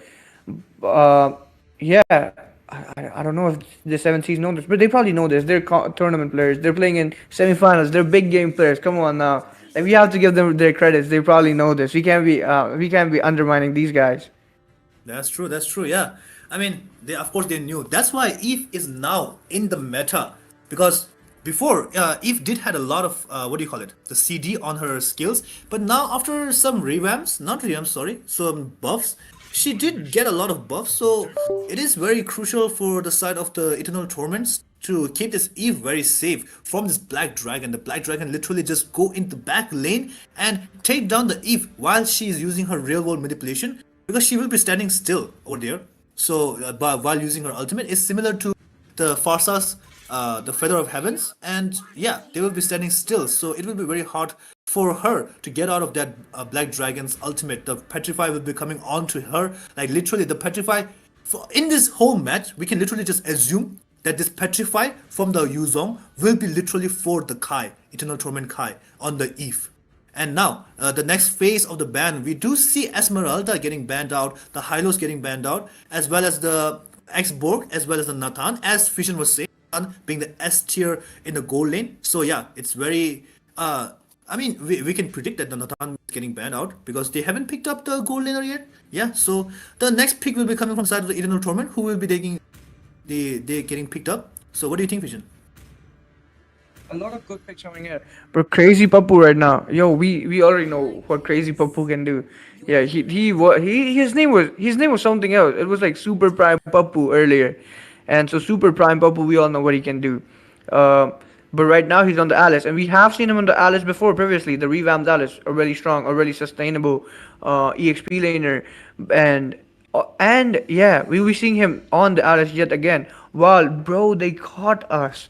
Is going to be making his pick, and also McD will be going for his pick. I think he'll be making a Happy Meal. Is he a Happy Meal? Because I'm really looking forward to what toy he picks right now for himself in his lane. And right now, bro, they caught us. Probably going to be hovering over that Ruby right now. This might be a Ruby in the gold lane, as far as I can tell. Well, McD going for the Guinevere. So that's the Happy Meal toy that we're getting today. It's going to be the Guinevere. Oh, But also, is that a Guinevere Roam? Yeah, it is the Guinevere Roam and the Ruby in the gold lane. While we also see Renascent. No way. I think Renascent is a gold laner, by the way. Renascent with the Tamas in the gold lane. This is a bit odd. Because as far as I remember, Renascent is a gold laner. So Tamas in the gold lane, he does use the new skin. Okay, he's making us a bit jealous here. Minato and me, we don't have the skin. Like, I'm yeah. quite sure Minato doesn't have it too. He flexing on us right now. This is a bit personal. So I hope I'm not praying on his downfall, but I know he's a good goal laner. I'm looking really forward to what he can do in this land of dawn right now. And who do you probably? I think we all know which side has the better draft right now, Minato. I think I'll let you say it. Yeah, I do feel like the side of the 7 CM does have the better draft. What do you think? I mean, for me personally, I do feel like they have the better draft because, especially just because of the Boxia. Just because of the Boxia. I mean, yeah, I know that Renison and others they do have their comfort picks right now, but from the side of the 7 CM, they do have that Boxia very strong. Also, against the Tamus, I mean, isn't that crazy? Like against the Tamus, like, Tamus can literally heal up the spell revamps as well and everything. But the Baksha with his the ultimate and the tortoise, you know, it's very hard for the Tamus to sustain that much. And now we will be going into the land of dawn, and we are seeing, bro, they caught us with that level 6 Titan. Not Titan. Is that the Golem? The Golem, the marksman? I think. Yeah. I couldn't look, unfortunately, but I have like I just realized, by the way, like I've been saying it. I know what Baksh's ultimate name is. It's the Tortoise Points, but I never knew he was a tortoise actually. You didn't know that he was a tortoise? He's carrying a too big shield, bro. I thought he was like some demon or something. I just realized he's a tortoise. Yeah, and in the mid lane, I mean, Kimi is already very low, but at the same time, Dark Horse is also very low right now. They're looking to catch up this Gunnivar, but Gunnivar, what a prediction over there. She literally just picks up the Dark Horse over there, and they don't manage to take down the Litho Wanderer, but still, they did manage to bring down the Dark Horse's HP very low. He has to back away, and Ruby is already rotating. Ruby and Crazy Papu already rotating to the mid lane, trying to provide some help to this mid lane Kimi as well as this Baksha. Baksha is actually in the roam. Did you see that? Baksha is already in the roam, and this is the Gunnivar jungler. It's very crazy. Yeah. I overlooked it completely, but it looks like it'd be now. Okay, now this makes a lot more sense because earlier I was like thinking, oh, a Gunnivar in Rome. We have not seen a Gunnivar Rome in like a long time. That's why I was kind of skeptical about this whole draft from the side of Seven Commandments. But right now, if it's a Baksha in the Rome and a Gunnivar in the jungle, it still makes a bit more sense to me than what it did earlier. But we all know the Baksha wouldn't have taken much damage from the AoE Shadow Kills, so he would have won jungle versus jungle, probably, potentially. But I don't know if the Gunnivar might be able to win it against the Hayabusa. But right now, though, Renaissance going to be taking this gold craft for himself. It's the Tamas versus the Yuzong in the EXP lane. So Renaissance this time is on the EXP lane, though, while we see Crazy Papu against this Ruby in the gold lane. I think Crazy Papu was a roamer, by the way. This is a role swap. Oh, the turtle does gets taken down by Puni over there, and the Black Dragon in the back lane looking in a very bad position. The Tamus just jumping in on this Black Dragon, and Kai does manage to take down this Black Dragon. The Yuzong gets taken down. Crazy Papu still looking for more action in the blue buff over there. They do know that the Baksha does not have his ultimate yet, so they are trying to poke a lot of damage, and the Crazy Papu does have his first skill, so he will be able to get away just like that with no consequences. Just going in, trying to take down the purple buff for herself, and just coming back out like that, and no consequences at all. Plus, we know what Crazy Papu likes to do. When he was playing as a roamer on the other tournaments, he was going on the Hilda and Khalid pick. So he loves invade, an early game invade. This guy just loves to be all up in people's private spaces there, and he did the same again. He was in and then he was out in a second. So he does what he does best. As always, we've seen what he does in tournaments. So, but right now, well, the Hayabusa kind of juked the Baxia because he was like, okay, I'm coming for you, but then he was like, nah, never mind. You know what? I'll just go back. While Renaissance is now in the gold lane. What's going? These switcheroonies coming out from both these teams is like, I was expecting Renaissance to be in the gold lane early, but it looked like he went to the EXP lane. So I'm kind of still not sure who is in which lane because Renaissance is meant to be in the gold lane. I can't stand seeing him on the EXP lane. While and it's just mind-boggling a bit to me seeing him on the EXP lane instead. But it looks like he's back on his gold lane, and we can't tell either way because there's no actual MM being played out. It's both fighters in the EXP and the MM lane. But will there be a fight breaking loose? It looks like the Baxia was rolling on, but there was no fights happening. But right now, Dark Horse hiding in the bush, recalling. He'll be going back, and he has not been spotted by the Baxia because he managed to recall easily. While there be a Lord dance because it looks like there's 4 man from the side of Seven Commandments and also 4 man from the side of ETR. But looks like Ruby will be coming in to give his side a man advantage. But Dark Horse is also back in this. Uh, right now though, Crazy Papu trying to zone them out as much as possible. He has, Oh, but will that be enough? But there's a fight breaking loose here, down here. AOG coming in from the Gatot Kacha here right now. And a Black Dragon coming into play as well. Sounds ends up taking down the Gatot Kacha. Puni ends up with the kill onto the Bakshi as well. Rinosan ends up taking down Guinevere though. And looks like someone else is getting caught. Crazy Papu, really low HP, really will survive, but looks like Yuzong ends up taking him down.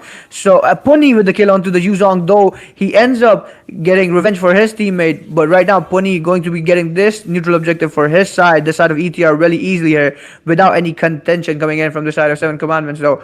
And right now, this fight, this trade-off did go onto the side of ETR. that is true. That is true.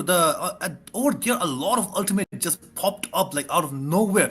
With the Gadot Kaja just initiating with his AOG, and then Alice literally just ulting onto it, and then like the Tamus just ulted over there. The real world manipulation, I do feel like the real world manipulation did came very late. Otherwise, it could have been very good over there. But Hayabusa with his quad shadow just trying to go in and trying to look for this Guinevere, trying to take him down. But no, the Baksha is still over there to help him out in the jungle.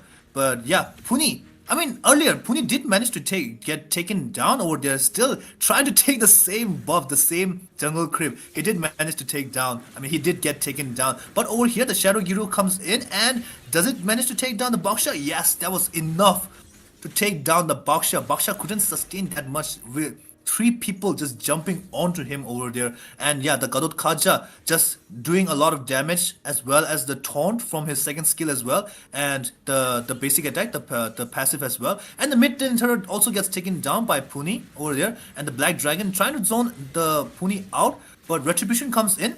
And yeah, Puni gets the blue buff over there, and the AOG just comes in and picks up 2 people over there. The real world manipulation also comes in as well.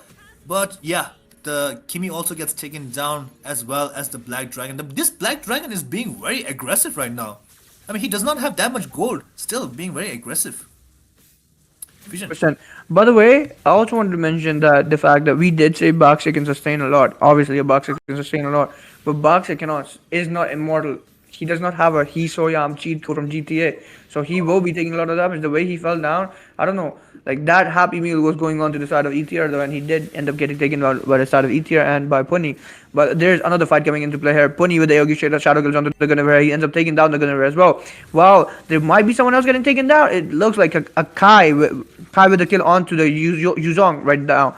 And Dark Horse really low HP, but he'll be managing to survive this really easily because he's at the backline. Eve with the real world manipulation coming in, and right now AOG coming in. He did not recall. Puni ends up getting the kill onto the Baxia though. It looks like, will he recall this time? Last time he was like, wait, I'm recalling, but then he used AOG. But looks like the Eve trying to zone them out as much as possible. He's using his skills to his advantage, and both the Alice and the Gatot Kacha have managed to successfully recall. Puni with the AOG Shadow Kill coming onto the Kimi, and he manages to get the kill onto Kimi here. And now he will be managing to safely escape. He's showing why he's one of India's top junglers, because yeah, he has the tournament experience. He's in one of the top teams. ETR are always in contention for one of the top spots in India, and he has managed to show why he's one of the best. He just got a kill, dipped. That's all he does. He's a ninja. He's a real life ninja. Yeah, that is true. That is true. And there's a fight going on. There's a fight going on again. And Dark Horse does gets picked up. The Ruby did use her. I'm offended onto this Gadot Kacha and did manage to bring him into the inhibitor turret. And the inhibitor turret did a lot of damage, as well as his teammates as well. Himanshu and everyone else doing a lot of damage onto him. And yeah, the Dark Horse does get taken down, and in the top lane, Kai looking in a very bad spot right now. He does have to pot up his real manipulation just to be. I mean, yeah, he does get taken down again by the Yuzong as well, and now there's still a fight going on again.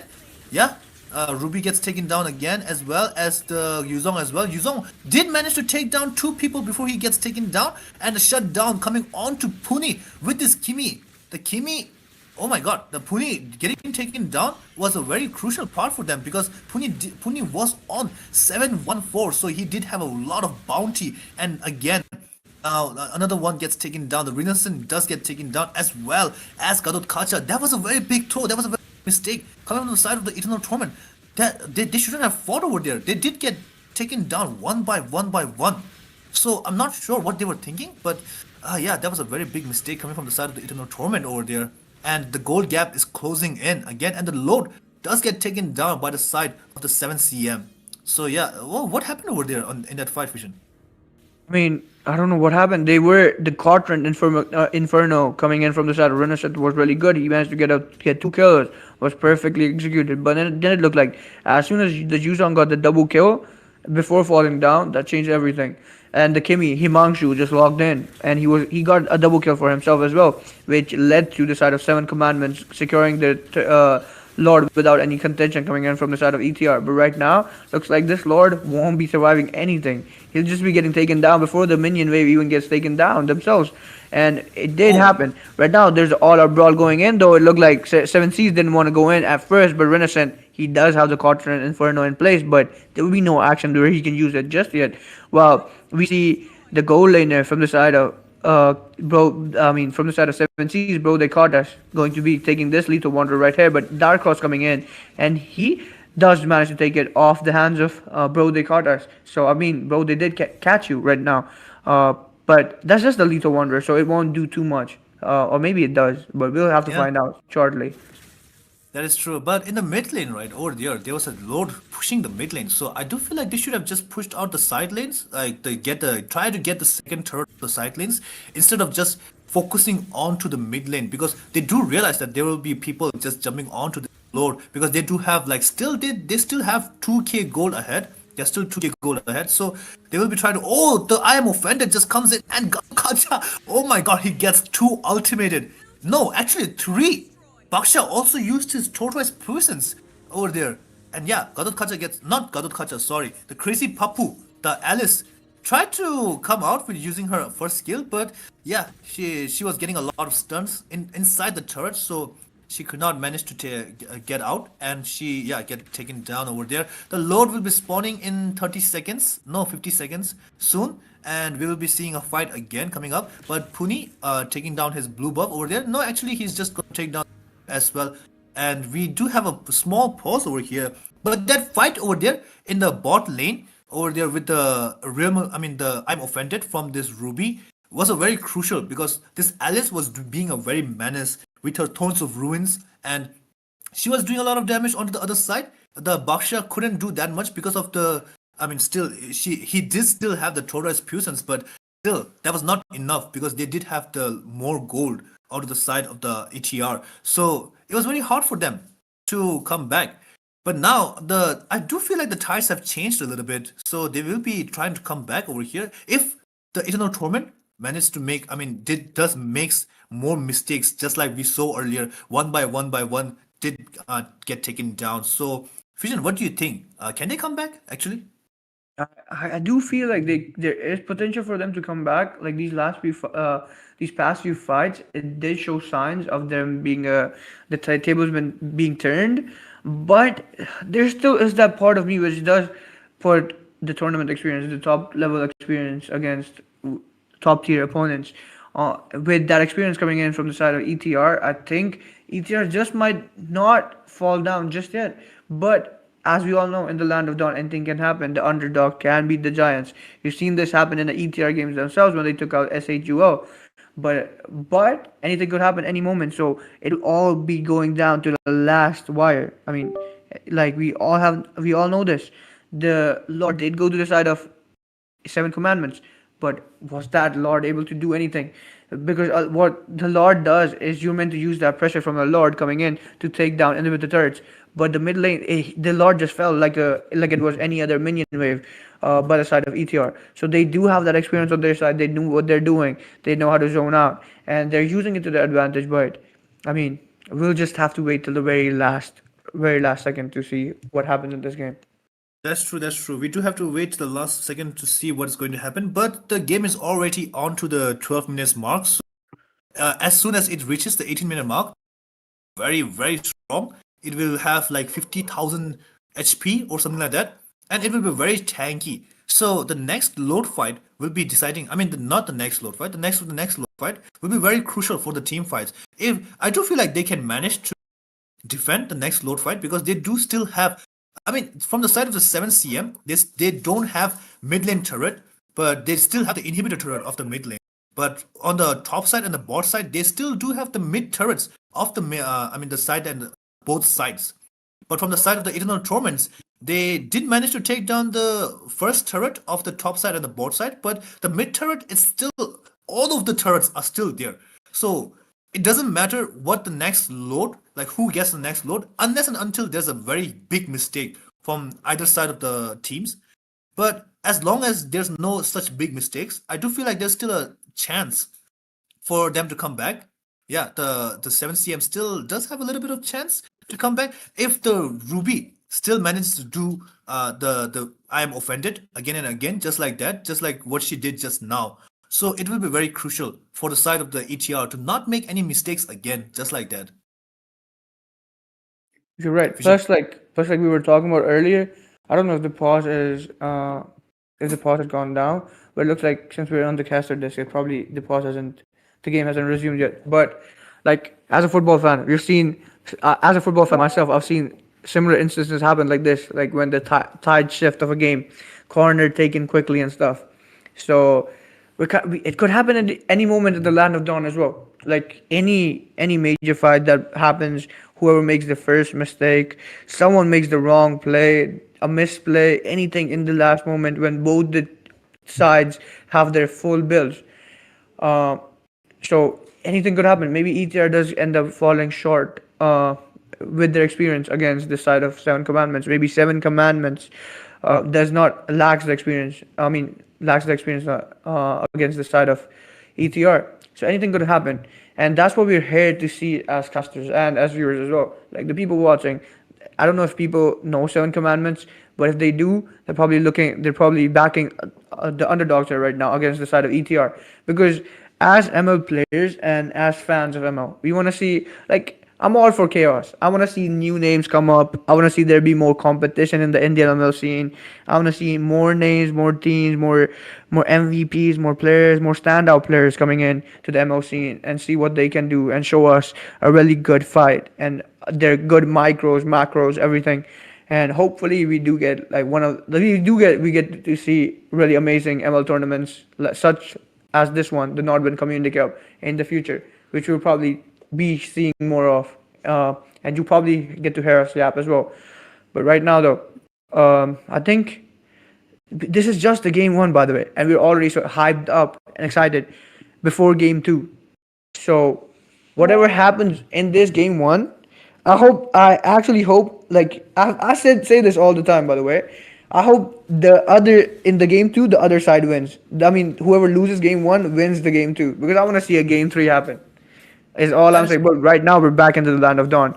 10-13 is the score. A 1.7k goal lead for the side of ETR right now.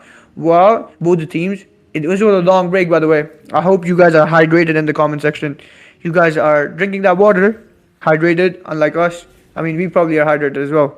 We had enough time as well. So, but right now we're watching these two sides duke it out in the land of dawn. cool. While there's not much happening, these both teams are rotating, and Rinison kinda in a bad spot here because he's in between of the five man from Seven Commandments, but looks like someone else will be in trouble too because the side of ETR were going to catch a member of Seven Commandments, but he managed to escape instead. Right now, though, there will be no fights happening. Both these sides playing it safe because the Lord is indeed up. What do you think about this, Minato? Yeah, I mean, in the bot lane, there was a lot of utility used by the side of the 7 cm, and over there's a Baksha getting caught up by this Gadot Kacha as well as the Crazy Papu. They are zoning them out very hard right now. It's a very free load for the side of the ETR. That was a very good play from the side of the Eternal Torments over there, and the blue buff gets taken down by the Gunivar, her own buff over there, and yeah, they were zoning them out very hard over there. The Baksha couldn't even manage to move anywhere. He was just trying to use his first skill, where I mean the first skill of the Baksha, we all know does not have a cooldown, but still, that was not enough. That was not enough. He was not sustaining that much. But this load, as I was mentioning earlier, they should probably be able to, defend it. But over there, the real manipulation, the AOG just comes in and knocks up two people over there. But that was not enough.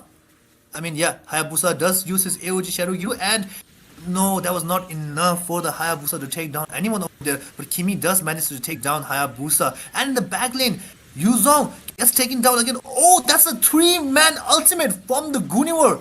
Gunivar Look at the does violence Rakim coming in. Kimi triple kill over there. He's looking for the maniac. Kimi very low. The tone from this island also. Oh, maniac comes in for the Kimi. Just take down Renascent over there, and Ruby does have to go back to defend the base, but Kimi does not get the savage. But still, as I was mentioning earlier, they do manage to sustain this load. They do manage to defend this load right now. Gadot Khaja looking very low. They have to get away. They have to go back to the base again. Yeah, that was a very, very big fight from the side of the 7CM. Yeah, what do you think happened over there? The Eternal Torment, they didn't look their best. I mean, that's what we were looking forward to seeing, the tides turning in this battle in this land of dawn here. And the wireless Rakim coming in from the Guinevere here with a three-man setup. I mean, that's what the Guinevere needs to do, and this guy did just that. He managed to catch the three of them, and the Kimi Himanshu managed to get the kills. He had the range on the Tamas as well, by the way, and he could take them, but Gatot Kacha surviving though from the side of ETR. Right now, real manipulation coming in. Puni with the AOG shadow kills coming in as well. But looks like they have managed to take down the Baxia though. AOG coming in from this Gatot Kacha. Puni ends up taking down the Ruby though this time, but one more in trouble. Renascent ends up taking down the Yuzong while they're marching the side of ETR, marching forward unfazed. They're going to be taking down everyone in their pathway. A Winter Crown coming in, but that won't be enough to save this Guinevere here, because he will still fall down to the hands of ETR. While Himanshu might be on the Kimi, might have the range, but this time he just doesn't have the number and enough power on his side, because this game 1 in this best of 3 series is going to the hands of Eternal Torment, as they have shown why their name is Eternal Torment, providing all that torment to the side of 7 commandments here. I mean, yeah, that last fight, we did so that this Baksha did get taken down in the mid lane, and also this Ruby did get the AOG from this Gadot Khaja as well. So I do feel like this Yuzong, he should have just backed away. Not going back into and knocking him. He did manage to knock up 4 people over there, but there was nobody for him to help. Like, the Kimi was very low, the Gunivar was also very, very low. So they have to back away. So I'm not sure what that Yuzong was trying to do over there, but I do feel like he was trying to defend his base as much as possible, and I do feel like he was trying to defend the Ruby to not die over there, just a waste of a death. But I'm not sure that Yuzong's play was right though. If he would have managed to just get away and helped Kimi and Gunivar manage to take down the next wave of the minions, then I do feel like the fights would have gone ahead again and again. So I'm not sure what happened over there. So Baksha dies first. After that, Ruby dies, and Yuzong just goes in and dies again. So I'm not sure what happened over there. What do you think, Fishin, happened over there? I mean, all I'm saying is that tournament experience, the top tournament experience coming into play by the side of ETR here. Like I said earlier, the side of 7 commandments, I'm not sure if they've played in as many tournaments as ETR, but ETR have been there. They've played most the big tournaments in the ML Indian community tournament scene, and they did pull it off, because first it looked like the Violet Rakim coming in from the Guinevere might be able to change the tides of the fight and might be able to secure the win for the side of 7 commandments, but it just wasn't enough, because when the side of ETR came marching down the mid lane, they literally showed why they're one of the top teams in this ML scene, in this ML mobile community scene. And right now though, game 2, I hope 7 commandments does manage to pull something off and they can make it 1-1, so we can have the complete best of 3 series in place coming in here. But we'll be seeing the bans coming in from both these sides right now without any further delays. ETR has managed to ban out the Baxia, a S tier jungler. We all know what they could do with the S tier jungler. They didn't pick Baxi in the jungle last time, the side of Seven Commandments. They picked the Baxi as a roamer, but this time the side of ETR will just be banning him out straight up. But CC being banned out from the side of Seven Commandments, we all know what the CC can do. Doesn't need to be mentioned again and again. The CC is really strong in the EXP lane, S tier EXP laner as well as MM. Really, the curtain calls coming in from the CC are really dangerous to deal with. Wow, the Grog being banned out here. So what do you think? Who they will be banning right now, Minato? I mean, in the previous match, we did see that from the side of the Eternal Torment, right? They did very, very strong Thamus player as well as the Papu, like the crazy Papu on that Alice. So it might be a respect ban for the Thamus or the Alice as well as the Punis. Oh, they are going to ban out the Lapu Lapu. They do not want the Lapu Lapu. In the previous match as well, they banned out the Lapu Lapu and the CC. So I do feel like they have a hatred towards the XP laners because they are banning out the XP laners again. And we do see Eternal Torment, Kalia getting banned out. No more Tsunami Slams, as well as no more the Courageous Blade, as well as no more the wild charges from the side of both sides. So we are going to be seeing 7 Seas Hindustan Petroleum trying to ban out somebody. Who do you think he will be banning out next? There's still a lot of S tier junglers able to be picked out here. They've seen what Puni can do on the Hayabusa. Maybe they'll be looking to ban out the Hayabusa, maybe a Lancelot, maybe a Fredrin, maybe a Yi Shen, because there's still S tier junglers available here. Hayabusa is an A tier jungler. They've already seen what Puni, this guy, can do on an A tier jungler. Are they going to? Would they want to see what he can do on an S tier jungler like a Lancelot or a Yi Shen? I hope Oh, not. But this time they ban out the Hayabusa though. Like I said, they don't want to see his Hayabusa again. But what? do they know about the Lucas pick? I don't know if they know about the Lucas pick. And we have still not seen the Novaria, by the way. I'm still not sure if Kai is our guy Destiny. But if he is, he'll be looking to pick up the Vision. Novaria. The Novaria hasn't come into play just yet. Maybe he has learned from his past tournaments. But I still want to see his Indian sniper skills here in this game. But Puni right now, will he be picking up his Lucas? Global Lucas, by the way. Already seen him use the Lucas multiple times and clutched it for his team. But the Lucas has still not been picked up by him just yet. But there's still a lot of good picks that are left for him. But looks like he'll be giving this one to Kai. S tier mid laner Kimmy coming into play with her pulses. And this will be really interesting now because last time it was on the hands of Himanshu. But this time it will be in the hands of ETR and in the hands of Kai. Yeah, Vision. I mean, you were mentioning earlier the Destiny, the sniper, the long shot sniper. I mean, I don't feel like this is Destiny, bro. This is just Kai. I mean, I'm sorry, I'm just saying just Kai. But yeah, we all know what Destiny did earlier. So this is Guy, and I do feel like the Kimi is a very, very strong mid laner right now. In the current meta, Kimi, if she does have a very strong front laner, such as like a Hylos or I don't know, like a very strong front laner like a Minotaur or somebody, she does manage to do a lot of damage. But from the side of the 7 Seas, we do see Gadot Kacha as well as Black Dragon getting picked up again. The Yuzong from the previous match, I'm not sure he did manage to do that much of a show, but right now Yuzong is getting picked up, and from the side of the Eternal Torment, Renascent showing off like which hero he wants to pick up. But yeah, as I was mentioning earlier, this Gadot Kacha with the AOG. In the previous match, Eternal Torment did manage to use him very well. The AOGs were on to the point, and now finally on the first day of the 7th week of the Nodwin community, we are seeing the final flash coming from Crazy Papu.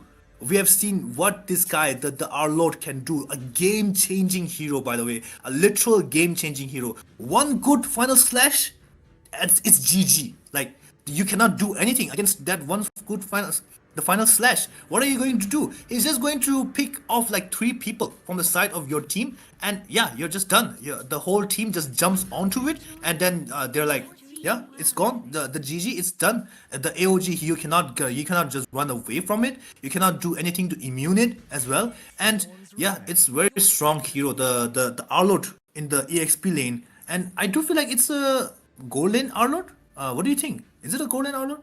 No, it'll be. I think this is a EXP lane because I still have a feeling Renascent is still the gold laner here.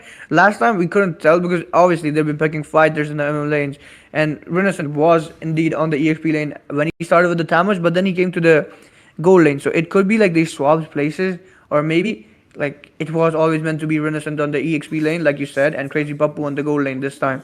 But we do see the bans coming in. Fredrin being banned out, Lancelot being banned out here. Both S tier junglers being banned out here. The Yi Shen still left though. So Puni and the side of Seven Commandments do still have the option for picking S tier jungler in Yi Shen. But we'll have to see. But like you said, by the way, Crazy Papu on the Arlot pick. By the way, he does have the flicker as well, the fan and slash flicker combo. We've seen this multiple times being used in MPOs and in Indian tournaments as well. The flicker final slash combo from an Arlot. Sanford does it best, by the way. We've seen him do it multiple times. Uh, and maybe Crazy Papu does have something like that in store for us, and maybe we get to see that happen here as well in the Nodwin Gaming Community Cup. But we'll have to find out in the Land of Dawn. While a high loss being banned out here right now, so no pathways coming in here. No glorious pathways in this game just yet. While Dark Horse going for his ban for the side of ETR here. And like you said, by the way, Kai just might not be Destiny. I'm kind of heartbroken. There's no Warrior coming into play here, but it is what it is. Yeah, it is what it is, and yeah, we do see Joy getting banned out. So I do feel like they are going to be trying to pick out the Yi Sun-shin because Yi Sun-shin does get countered by the Joy. Joy with the electrifying beats just can go inside and just do a lot of damage and just come out without any scares, without any punishment onto her. So yeah, it is a very good ban coming out from the side of the Eternal Torment. And now we do see from the side of the 7CS, we are going to getting picked up from the side of the 7CS, but we do still have the Lucas from the Eternal Torment. The Lucas with the Unleash of the Beast as well as the Sacred Beast form is very strong on this Puni. We saw what he can do in the late game. He was literally just demolishing them. I mean, there was no reason for him to. I mean, there is no reason for him to not pick it up here right now because they do have Gadot Kacha as well as the Zong. So they are very good fighters. They have to come literally onto the face of you to do a lot of damage. So I mean, I do feel like they should be probably picking up this Lucas right now. But we are going to be seeing a Fanny getting picked up as well as they are hovering over the Franco right now. And yeah, a lot of slashes and the dashes and the Spider Woman coming from the side of the Eternal Torment over here. Do you think it's a good pick, Fanny, in this match? Fanny is always in meta. Like even though she might not be S tier, she might not be up there, but we all know Fanny is always in meta. Spider Woman coming into play here, like you said, the cables coming in, the AOT Attack on Titan character coming in here into play here. So we will be seeing a lot of cables coming in. It might look like Delhi here with all these cables coming in. But ETR Dark Horse, we all know what the Hilda can do with the power of wilderness. Early game invasions coming in from this Roamer here. So we'll be expecting to see this Yi Shen in a lot of trouble since the early game because whoever picks up the Hilda does invade early.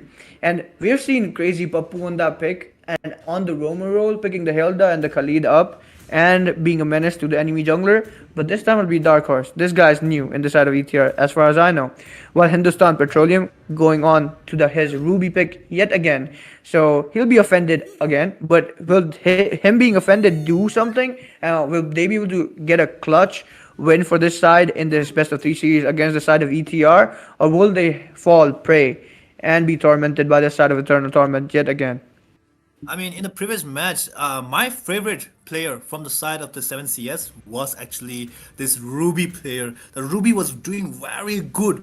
Like I'm offended. I mean, he was really offended. His teammates were getting taken away one by one again and again by the Eternal Torments. So she did use his ultimate. She did use her ultimate very well. The I'm offended onto that Gadot Kacha as well as the Alice. Just picking them inside the turret and not letting them go with the second skill. Just keeping them inside the turret. And yeah, that was a very big game changer. But in the end, they did fall down and they did lose the first match. But still, right now, into the next match, I do feel like this draft pick, I do feel like Eternal Torment does have the upper hand, but at the same time, from the side of the 7CS, they do have the meta heroes, the like the this Yuzong, this Yi Sun Shin, as well as the Ruby in the gold lane, and the mage, the Lunox as well, and the Gadot Kacha as well. They are very meta picks right now. In the current meta, they are very strong. The late game heroes as well as the early Yi Sun Shin, even in the early game, he does have a lot of damage with the Oceanic Fleets. The stuns coming up from the Oceanic Fleets are very good, as well as this Yuzong with his passive, the spell revamps are very strong as well. And the Ruby in the gold lane, we have seen that a lot of time. And there's already a brawl going on, Fanny Puni already going in and try to do a lot of damage onto this Yi Sun Shin, but doesn't manage to do that much damage. She does get very low. The Fanny does get very low, so he has to come out right now. But look at this Esmeralda, very menacing. Already in the internal, I mean the S7C's base, just pushing the minions over there, just very menacing right now. Look at him, just in their face right now. What do you But think? by the way, Minato, I have to say, I'm really breathed a sigh of relief when I saw Renaissance on the gold lane against the Ruby, because I was like, there's no way I'm wrong. There's no way he's been playing the EXP laner. But now that I see him in the gold lane on the Esmeralda, I'm like, okay, I was right. He is still a gold laner. I'm happy that he's still the gold laner. But I've not seen him pick out the Nathan, so I'm kind of disappointed at that, just because he's not playing a natural gold laner. Because the Nathan has been open, but I guess it is what it is at this point, like I said earlier as well. But the Yuzong and Arlott going in, it looks like there'll be an Earth Chugger coming in by the Yi Sun Shin here, but he won't be able to catch Kai just yet because he still has his S1 and he used the S1 to escape perfectly. But right now, 7Cs, they're trying to escape from this battle. They won't be looking to take this on head to head right now, because right now you do see Kai coming in for the turtle dance and to secure this turtle for the side of ETR with his teammates. There's Crazy Pappu as well hiding in the bush, and he is using his dashes to his advantage against this Yuzong here. Well, we do still see the Fanny going in, farming as much as he can, but Himangshu ends up catching down Renaissance though with the Lunox, and Puni farming as much as he can as fast as possible. He will be looking to live up to his ultimate's name, which is Cutthroat. By the way, no one knew that. Final pulse coming in from the side of Kimmy here. They have managed to catch. Bro, they caught us. I mean, bro, they did catch you right now. And his Ruby has been caught and has fallen prey to the hands of ETR right now. While someone is a bit of trouble here. The red buff. Someone look at the red buff here, because the Helda is literally there. He's going to be providing a lot of pressure to this Yi Sun Shin head. And the Yi Sun Shin has managed to lose his red buff, but Himangshu ends up getting the kill onto Puni here. But someone might be getting caught as well. Renaissance right now in a bit of trouble. There's the whole man. Himangshu ends up catching down Renaissance as well. Dark Horse is there though, but he won't. He will just be looking to escape this, because this turtle will be going into the side of the 7 seas unless Crazy Pappu has something to say about it. But it looks like he does not, because he's an Arlott here. He can be final slashing and dashing everywhere, securing turtles, but will he be managing to do it? No, he won't, because the Gato Kacha has secured the neutral objective for his side, the side of 7 commandments here. But Yuzong has managed to cast Dark Horse. The Yuzong has managed to take down the Hilda here. What do you think about this fight so far, Minato? I'm not sure what's happening with the Eternal Torment right now. I mean, they look very disrupted. Their team composition, we have seen them play very good as a team, but right now their team composition is not looking that much. I mean, is it like what do you? They are very strong. They think that like they could just win, no matter what, or I don't know what's going on. Because Pune did go inside and try to take down a lot of people over there, try to do a lot of damage onto the side of the 7CS, but he did not find any damage. Like the cables didn't connect onto anyone. Like for example, they did try to go in and try to do a lot of damage on Shin at the red buff, but red buff, Yi Sun Shin just said, okay, you can just take my red buff and I will just take your 2 people. You know, like your 2 people are going to be dying just for the red buff. So you can just take the red buff, right? I mean, I don't need that damage right now because the red buff is spawning up. Just look at it just now. Like, it's just spawned right now. So, even though they did get that red buff, I don't know if that was the play. Because 3 people, no, I mean, sorry, the 2 people from the side of the Eternal Torment did get taken down over there, as well as the Lord as well. I mean, the Turtle as well. Turtle did not even go to any of the jungler, just went to the Galot Kacha. It's a roam. And yeah, Puni already going into that, I mean, the cables are not landing, bro. Like, just just do something about it, right? Just do something about it. You're playing Fanny, so you have to land those cables. Otherwise, you don't have any damage. The first skill is not going to do that much damage. The ultimate, the cutthroat, is not going to do that much damage. But Gadot gets taken down in the mid lane. The Hilda and these three people had to jump onto one person just to take down this Gadot. So it will be very hard. And the cable's trying to land over there, and it does land on the two people.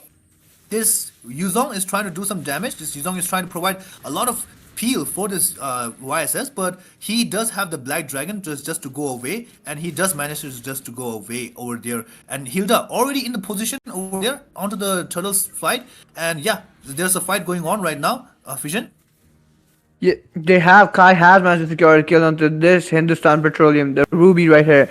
Wow, there might be another fight breaking loose. A final slash coming in with the flicker. But and Crazy Papu managed to catch Yisun Shin though off guard. Wow, there might be another fight coming into play here. Someone has Crazy Papu has something to say. AOG coming in from the side of the Gadot Kacha though. Puni managed to secure the turtle for the side of ETR, and looks like McD is currently caught off guard and falls prey to the side of ETR right now. Crazy Papu ends up catching him, and looks like Renaissance will be pressuring this wave as much as he can because he's against the Yuzong right now, and he'll be clearing this wave as fast as he can.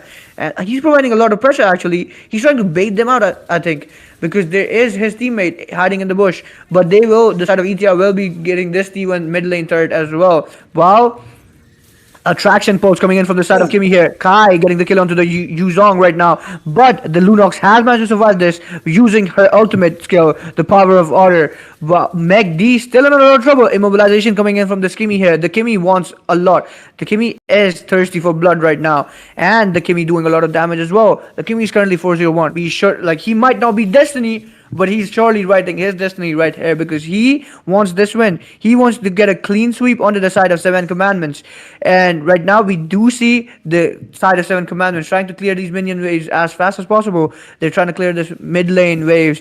Psalms right now trying to farm as much as possible. But Puni is still there. Puni is still there. He might be. Oh, he won't be taking this this buff though. But looks like he will be getting something else. But Sams gets the kill onto Crazy Papu here. The Yisun Shin ends up taking down the Aula. Right now, there's a chase coming in. So, the Yuzong currently chasing the Hilda though. He's doing a lot of damage to Hilda surprisingly. But will he be able to take him down? Looks like someone else will be getting caught up instead. No, it looks like Yuzong does get the kill onto the Hilda. AOG coming in. He ends up catching nobody though, but the Kimmy does catch him instead. He managed to bamboozle him. He said call an ambulance, but not for me. And he managed to catch him off guard. The AOG failing, catching the Natalia from a different game, but the Kimmy managed to catch him instead. Right now, another traction pulse coming in onto the 4-man or onto the 3-man of Seven Commandments. But this time, the Ruby ends up taking down the Kimmy though. But Puni right now locked in with the cutthroat coming in onto the Yuzong. But Jisun Shin also does get a kill onto Puni right now, shutting him down. Wow, there's a lot of fights happening, but will there be any more kills coming in? I mean, the Renaissance is still inside there right now, or they're trying to do a lot of damage and try to a lot of damage from the other side. But yeah, Crazy Papu still over there being very menacing on that Arlord as well. And in the backside, Dark Host almost takes down the jungler, the Yisun Shin, but Yisun Shin just says, nah bro, it's not me today, it's you to die over there. But yeah, as I was saying, the cutthroat from the Puni did manage to take down over there, but still, he did get taken away by the Ruby's second skill, and I am offended as well. But yeah, that was a very big fight from the both side, and as well as I was saying earlier, this from the side of the Eternal Torment, they did manage to flip the page. They did manage to flip the whole game onto their side, and from the side of the 7CS, there's not a single turret pushed right now. You see that? Not a single turret has been pushed from the side of the 7CS, and there might be a fight coming on again. But yeah, the attraction just comes in and just doesn't catch this Lunox. Lunox does have her light form over there, but the Yuzong's position is very strong over there. Yuzong is trying to do a lot of damage on the Hilda, but yeah, he has to run away. The Fanny just goes in, and her cable does lands over there. The Spider-Man of the Mobile Legends Bang Bang does do a lot of damage onto this Yuzong, and she still does manage to get away as well, without any punishment onto her. And now the load will be coming up, and it might be they are trying to do a load dance over there, but still they are trying to look for a fight as well as they're to take down this. But yeah, from the side of the Himanshu, he did manage to pick up that penetration. Did you see that, Vision? Just and there's a fight breaking loose here though. Renaissance was there. He was clear the pushing the bottom lane as much as he can, but the AOG coming on, but he does end up catching no one again. But looks like Pony managed to escape. He's just gliding through the map. He's just trying to see. He's just kind of trying to get a feel of the map right now, and he will be managing to escape as fast as possible. But Yi Senshin wants him. Earthshocker coming in, but doing no damage to Renaissance right now because on the Esmeralda. He's still on the Esmeralda. A lot of sustain on him. But right now there's still no Lord dance happening, like you said. Yeah.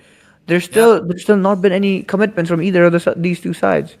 That is true. That is true. And by the way, I have to mention this, right? I mean, this guy Kai. He's not Destiny that we all love, but still, this guy's game sense. I have to mention this. I'm not going to glaze him that much, but I do have to mention this. But he does know that the AOG's last second. Did you see that? He did not use his flicker at this like till the very end when the AOG was landing, so that the AOG will land and he will not be getting caught. But the blue buff over there, there's a fight going on with the blue buff. The Puni does get taken down over there. Renaissance trying to sustain a lot of damage, and Black Dragon just pops up, or they're trying to look for somebody who is very low. In the backlane, Kai does get taken down again. I mean, he was very low, and all the four people was just jumping onto Kai. So there was not much chance. Even the Hilda couldn't peel him that much. Hilda did use her ultimate just to stop this Gadot Khaja, and he used his second skill onto this Ruby, but he did not manage to help down this Kimi. So yeah, the load will be going to the side of the 7CS, and yeah, the game will be still going on, and it's minute 12, so it's a late game now, and the both of the side does have exactly same goal, so it's in either of the team's hands. So we are not sure who is going to win. Who do you think will be winning soon, Fission? Like I said, I have to back this. I have to back the side whoever wins. Basically, I'm like Buri Simon from Sinchan because I will side with the winner, and I'm trying to see a game three though. So currently, as far as this game goes, I'm currently on the side of Seven Seas. I hope they make a comeback. I want to see it being 1-1 for both the sides, and then going on to game three, and then whoever wins game three, I'm on their side as well. Of course, right now AOG coming in from the Gatotacha though. The side of Seven Seas are marching in the top lane with this lord here, but looks like they have changed their mind and are going for the farm instead. For a second I thought they'd be going all the way and going for the base crystal with this lord, because they did have a 5-man, I mean 2-man advantage over the side of ETR, but looked like they had a change of plans and they were going for the buffs, and we're going to put a lot more pressure on the middle inhibitor turret and the bottom inhibitor turret instead, because like you said earlier, they were not able to secure any turret, inhibitor turret from the side of ETR. But right now they've done as much as they can with that one push with the one lord, and I'm kind of glad that someone took down the lord finally, because at that point my anxiety was building up. I was like, okay bro, like someone, like at this point, just sub me in, coach, put me in. I'll take the lord for one of those teams. But someone did do it, and that did pay off well for them, because right now ETR have 3 turrets left, tier 3 turrets left on their side, while the side of 7 Seas does have 5. That is true. That is true. And we do know that in the higher lobby, it's very hard to play this Fanny, because we all know how to sidestep the Fanny's cable, as well as if you don't stay near the wall, the Fanny's damage does reduce a lot. So it's very hard for Puni right now to manage to come up. And we do see the Yi Sanchin picking up that Sea Halberd, so it will be very hard for the side of the Torment to sustain a lot of damage, as now they do have like 4 people with a lot of sustain. The Arlord, the Arlord, as well as the Kimi, the Fanny as well, and the break. There's a fight breaking on right now. The Kimi did use his ult, but a shutdown coming on to the side of the Eternal Torment with Ruby getting taken down. That's a very crucial part of the side of the. Yes, they are helping out to take down this Fanny with the second skill and the ultimate, I am offended, to take down this Fanny, but it will be very crucial for the side of the 7CS. But at the same time, Crazy Papu does get taken down again, and now the AOG does comes in and lands on top of the Kimi, and Kimi does get taken down. this Himanshu with the double kill onto the Kimi, and it's looking very crucial. It's looking very decent. I mean, it's looking very despair for the side of the Eternal Torment. 5 people, all of them are down. I think that's a GG. I think they can just end the game. Don't you think so, Vision? Nobody's going to be up soon. Yeah, they can literally. This side of 7Cs, my prediction is coming right. I'm kind of happy. I wanted a game 3. They're pushing down. The side of 7Cs is pushing down the top lane right now. Well, funny. So, I mean, Papu will be. He will do anything. It looks like he won't. He will fall prey to the hands of the 7Cs here, and the side of 7Cs going all in for victory right now, pushing this best of 3 series to a game 3 because they have managed to secure a win for themselves against one of the top teams in India, Mythic Showdown team, ETR right here. And they'll be looking to ride onto this momentum to game 3 and probably looking to secure it as they should be looking to do. What do you think about this so far, Minato? I mean, Eternal Torment, they did have a lot of time to like just come back, just do a lot of damage onto the other side. But I mean, at the end, they did make a small mistake over there by just driving in because of one Ruby dead, right? They did pick up the Ruby, so they should have just backed away. They should have just backed away and tried to look for the Lord. Just waited away for the Lord because the Lord was still up in like 80 seconds, like 30 seconds or 50 seconds or something like that. So they should have just waited for the Lord to come up because the Ruby's dead. It was going to be very late. She was going to be spawning up very late because it's already 15 minutes. So I think they should have just waited out till the Lord was up and they should have fought at the Lord's side. But instead, they just went in one after another, and the AOG did manage to land onto Kai this time. And Kai did not have his flicker up at the exact same time. So she cannot just get away from that. Yeah, so the main damage dealer was the Kai, so she died, and then Crazy Papu was already dead. And yeah, as I was mentioning, Yi Sunshin did manage to pill up that Sea Halberd, so the Renaissance couldn't sustain that much as well. And yeah, okay, actually I'm looking back and I was seeing that the Lord was already up, by the way, and they were trying to do the Lord dance, but that was a very huge mistake coming from the side of the Eternal Torment. They were trying to go in and do a lot of damage on the side, but they didn't realize that Kimi did not have a flicker up already. So yeah, Kimi got picked up and they have no damage. Yeah, and that's GG. Because as I was saying, if you are playing Fanny, then your cables have to land. If your cables don't land, then there's no damage from Kimi. So yeah, it was very hard for Funi to come back from there as well. What do you think, Vision? I agree with everything you said, but I can't control my excitement. Actually, I'm always down for the chaos. I say this all the time. I always want the best of 7 to go to game 7. I always want the best of 5 to go to game 5. And as it's a best of 3 in a big cup like the Nodwin Community Cup, obviously, a game 3 going on to the game 3 is the best thing that could have happened right now. And especially ETR, a dark horse or underdog like 7Cs or 7 Commandments taking down a Mythic Showdown team like ETR right now. Absolute cinema is all I can say. But right now we're going on to the drafting phase right here. 7Cs will be going for the first ban. They're on the blue side right now, 7 Commandments, while the side of Eternal Torment on the red side here. So right now, Sam's going to be going for the ban from the side of 7 Commandments here. Who do you think? I think they'll be sticking to the orthodox bans here right now. The S tier bans, the box tier being banned out, the common stuff. But do you think there'll be anything that we haven't seen so far being picked up, Minato? I mean, I do feel like I don't know about from the side of the CS. They're still going to ban out this Lapu Lapu again. I feel like they have a very bad feeling with this Lapu Lapu. Like they banned out this Lapu Lapu 3 times in a row. By the way, 3 times in a from the game 1 till now. Similar ban, the Lapu Lapu getting banned out. But from the side of the Eternal Torment, they do ban out the Grok. It's very common, the Grok with the Wild Charge.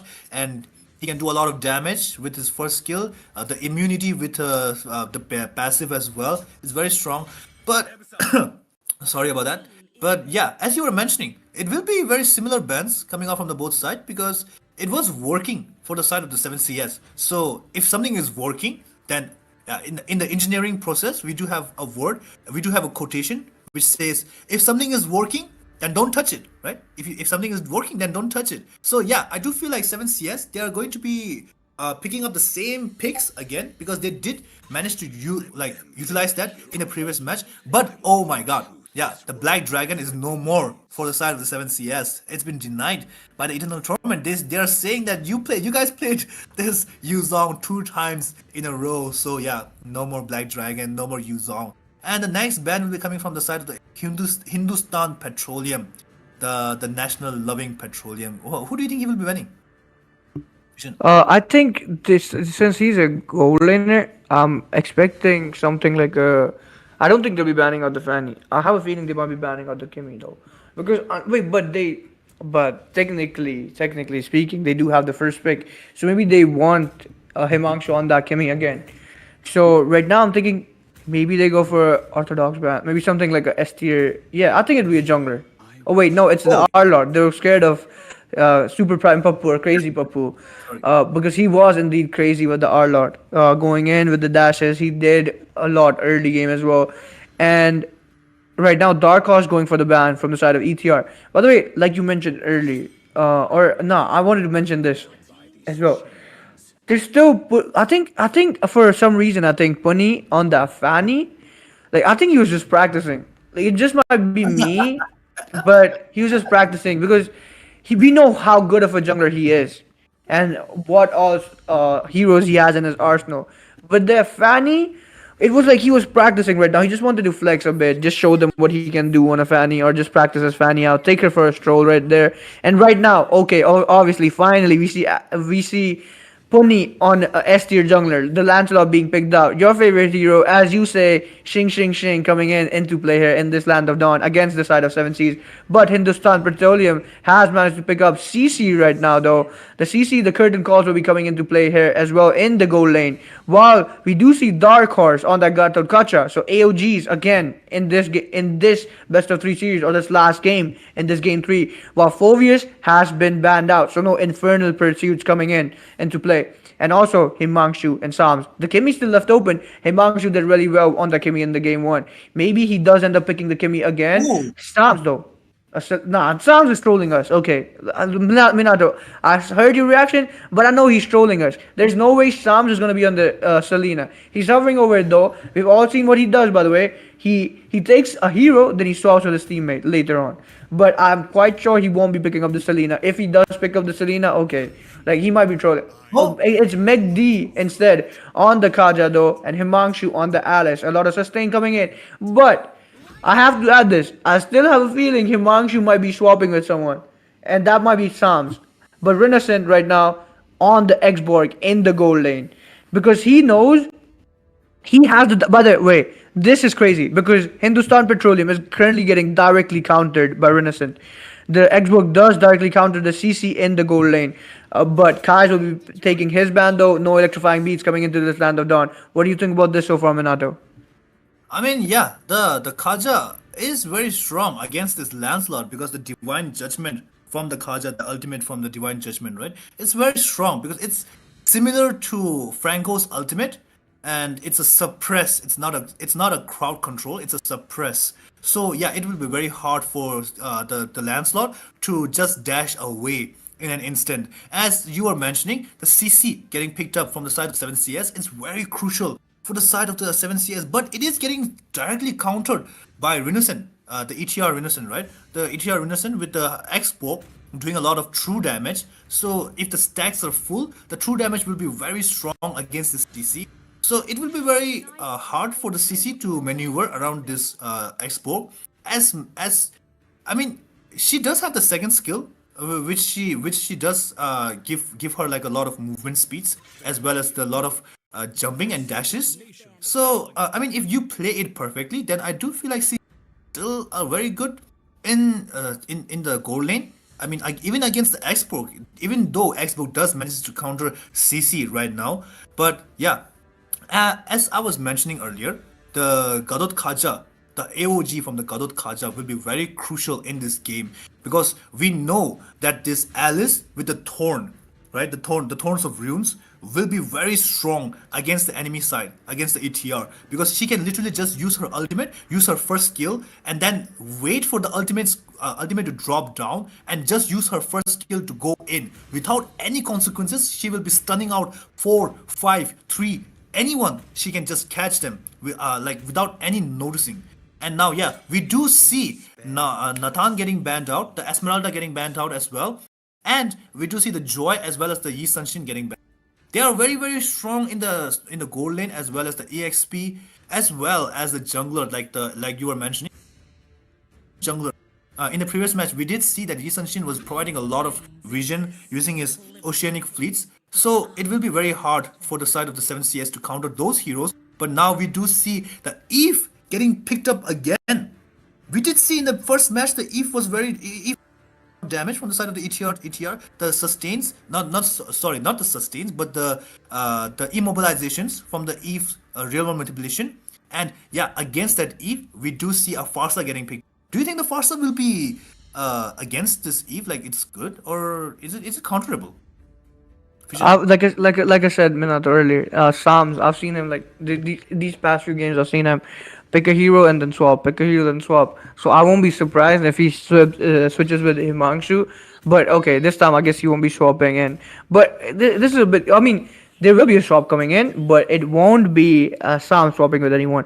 But looks like they might. Himanshu might be. He will be getting the Farsa, and the Alice will be going on to the side of Bro They Caught Us.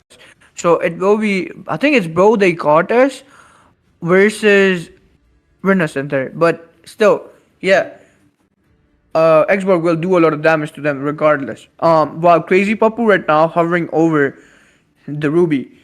But you already know this thing. We already know this. You've seen this. These guys are so good this side of ETR. If I see a swap, there is already a swap coming in. Like I said, I mean I don't know even know 7Cs, but it looks like I already know them so much.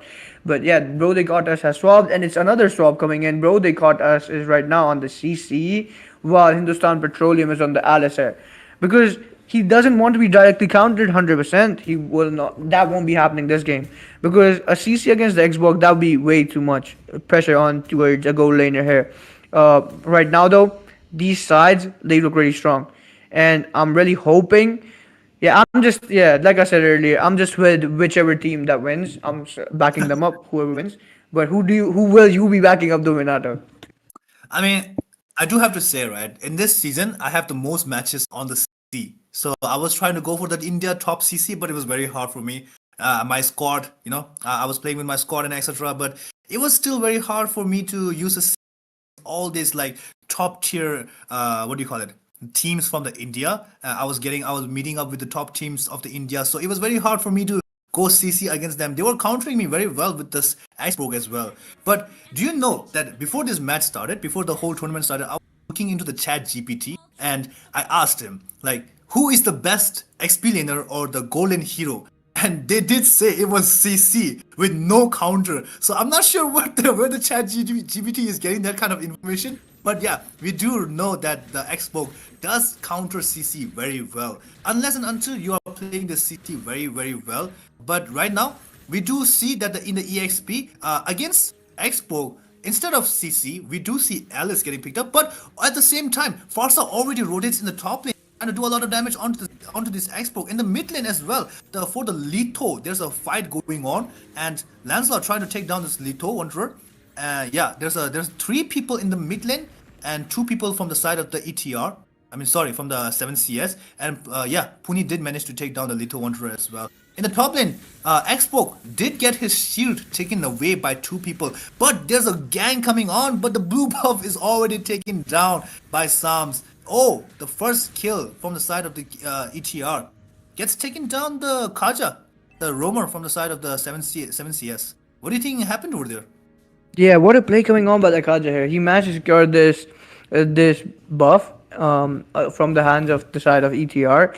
But like you mentioned earlier, the AI thing.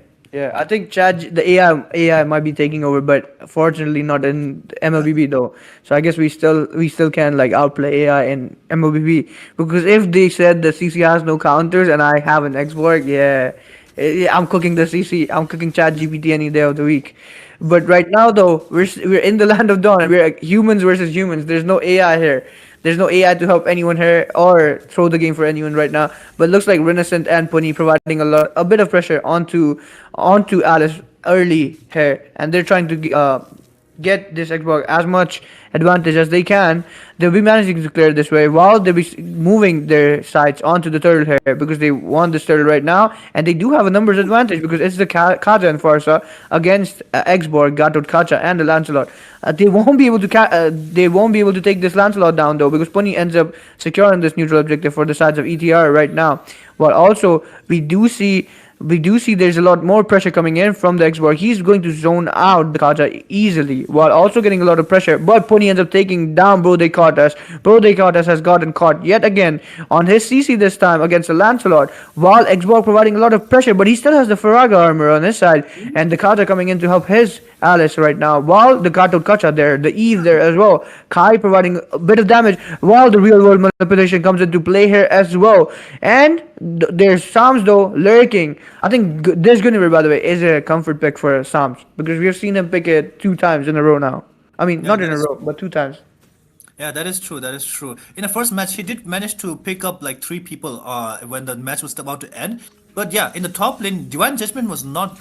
He still does not have the Divine Judgment, so he did not manage to pick up anyone over there with the Kaja. But in the bot lane, there was a fight going on, and Lancelot did manage to take down. I mean, his HP got very low. He had to use his ultimate just to dash away over there. The puncture from the Lancelot. He did use his. I mean, he is showing us a lot of Xing Xing. I mean, yeah, I am telling you, like, it is one of my favorite characters to play in the Mobile Legends Bang Bang. It's very hard to learn. The first skill, you have to be very judgmental, where you want to go and where you want to use your first skill. Otherwise, if the first skill does lands on the wrong person, then you will die. But right now, Divine Judgment did not pop up again, but he did get taken down. The Mac D gets taken down again. And Alice has to use her tones just to run away. The first skill just to run away over. Yeah, the sustain from this Alice is very annoying, so she will be surviving over there. The CC is trying to push down the bot lane. She's trying to get as much gold as possible in the bot lane over there. But the turtle will be spawning in now. The turtle will be spawning in actually now. And yeah, Sams is taking down his blue buff, and at the same time, Lancelot is also trying to take down his blue buff. In the mid lane, there might be a fight going on, but no, they're just trying to provide some vision. And there's 4 people from the side of the 7CS onto this turtle, but CC is trying to rotate from the bot lane. Expo trying to provide a lot of vision, trying to peel up, trying to do a lot of damage over there, but yeah, his shield does get taken down. CC in the back lane with the yo-yo blitz doing a lot of damage onto the other side, but the dust comes in and lands on no. The Tones does manage to pick up 4 people, but Lancelot does gets taken down again, and yeah, Gatot Kacha also gets taken down. And in the top lane, this Expo is looking in a very dicey situation, but he does outplays and takes down the CC before getting taken down by this Farsa over there. Yeah, what happened in that match over there? The turtle fight? Oh, right now, I'm sorry. I just got caught up because there was a lot going on. But I do see the 1K goal advantage on the sides of 7Cs though, and I mean, we can analyze the game all we want, but then again, we have to see it's the mid time or the mid game where the game gets written all over, or the end game where it all changes. But right now though, we do see Puni going to wait. He's getting caught by the Kaja though, but will he get caught by the Kaja? Because it looks like he won't, because he still has his shings to dash through and avoid this fight. But Bro They Caught Us has finally managed to catch someone though. He ends up catching the Gatot Kacha. Kacha gets a kill onto Crazy Papu as well here. The Ruby and the Gatot Kacha both taken down. Both the sustained heroes getting taken down from the side of ETR right now. And they will be recalling. There will be no more fights happening right now though, because it's Xborg, it's Lancelot, and it's Eve left from the side of ETR, while the 5-man from the side of 7Cs is left alive completely. And this time 7Cs though, they do have this game out of all 3 games is the game they have an early game advantage, and they're not losing against ETR.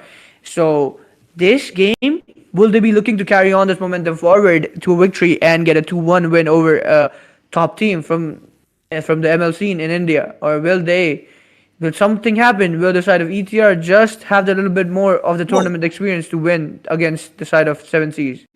Right now, we just saw ETR Crazy Papu use his flicker prematurely over there. He tried to use his the IMO, but he did not manage to catch anyone. Instead, he still uses flicker. So that's a very crucial utility, just waste over there. And the side of the Seven Seas, they do know that the flicker Ruby does not have any flicker, so they will try to take down his.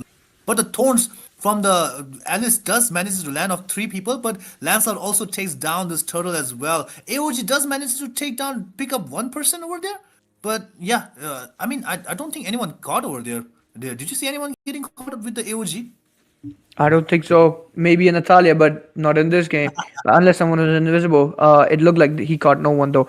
But right now though, there's a fight breaking down in the mid lane. Will there be someone getting taken down? Looks like there won't be anyone getting taken down just yet. But they are going to be pushing in this bottom lane right now and trying to be taking down this T1 inhibitor turret from the bot lane. But looks like Xbot coming in with his ultimate right now, and he ends up taking down the Kaja though. But right now, he would have been in a lot of trouble, but he managed to survive under his turret. But Dark Horse wants a kill onto the CC right now, and Renaissance pushing him as much as he can. But he's low HP right now without his Faraga armor. Under the AG coming in, catching nobody yet again. Wow. CC is not going to be bothered by this. He's under his turret. He's under his safe umbrella right now, and he will be managing to clear this way as soon as possible. But Ruby is on to him. There's a four-man push coming in the bot lane from the side of ETR right now. And they're hyper cutting the lane to provide so that they can push and pressurize the CC way more than they have already done, while Kaja trying to provide a little bit of support to his teammate here. But that be just enough because the side of ETR have retreated and are now focusing and setting their sights onto the mid lane inhibitor instead. Yeah, right now I do see that they are trying to provide. They are trying to play a 4-1 game right now, because in the top lane we do see Lancelot pushing by himself, and in the bot lane we do see four people just rotating by together, and three people in the mid lane. I mean this Renaissance as well as the mid laner and the Papu. I mean, these four people will be going together as much as they can, and the AOG still does not land on anyone right now again. And oh my god, I am offended. Picks up two people, no, three people actually over there. Oh my god, a lot of kill coming from the side of the ETR over there. Only one person dies from the side of the ETR, but three people gets taken down. And yeah, their jungler as well. Up. So I don't know what they were thinking. They knew that the I am offended was still up for the crazy Papu, but they still decided to go in over there. It was a very big mistake from the side of the Seven Seas. That was a very game-changing mistake.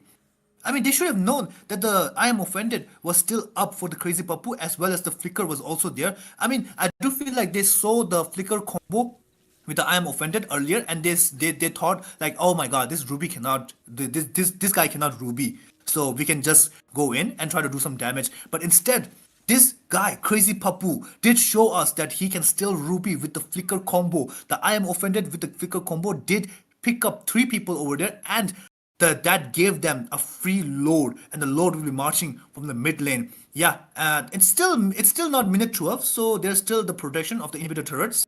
So yeah, it will be very hard for them to take down the inhibitor turrets, but they will be trying to take down the mid turrets as well, the mid turret of the mid lane and bot lane as well, and the top lane as well. The Failure of Heavens does come down, but did not catch anyone over there.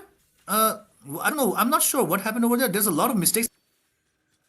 And yeah, CC does get knocked up by the AOG, and the real Womanization does comes down and try to take.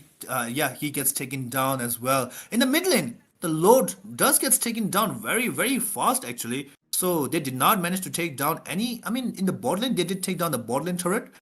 They are trying to take down the mid lane turret as well, the top lane turret as well. Oh, actually, they are getting three turrets for this one load. Yeah, that was a very big fight from the Eternal Torments. It was a very, very crucial fight as well as the game changing fight. The tower protections are getting destroyed one by one, so it will be very hard for them to come back. But they still have to look for that one set from this Guniver right now. So what do you think, Vision? Do they still have a chance to come back? I mean, I'm still hoping they could be an upset any given moment. But AOG finally catching multiple people from the side of seven C's there. Puni ends up getting the kill onto the far side, and Puni ends up getting the kill onto the Kaja as well. He's getting a lot of kills. Sam's getting the kill onto Kaido, but it looks like it'll be a 1-for-3 trade. Both the Cordas has finally caught Puni though, and Vincent pushing down the top lane, inhibit the turret as much as he can. But right now, CC wants to get a kill onto him, but he somehow has managed to survive on low HP right there. And it's a 3-for-2 trade with going in favor of ETR right now though. But what a play coming in for both these sides. Like I said earlier, I was talking about how it could shift any given moment, and that AOG, that one AOG that did go in the favor of the side of ETR, but they couldn't capitalize on it. I felt like they would have pushed way more further, and after that AOG, they would have just ended the game.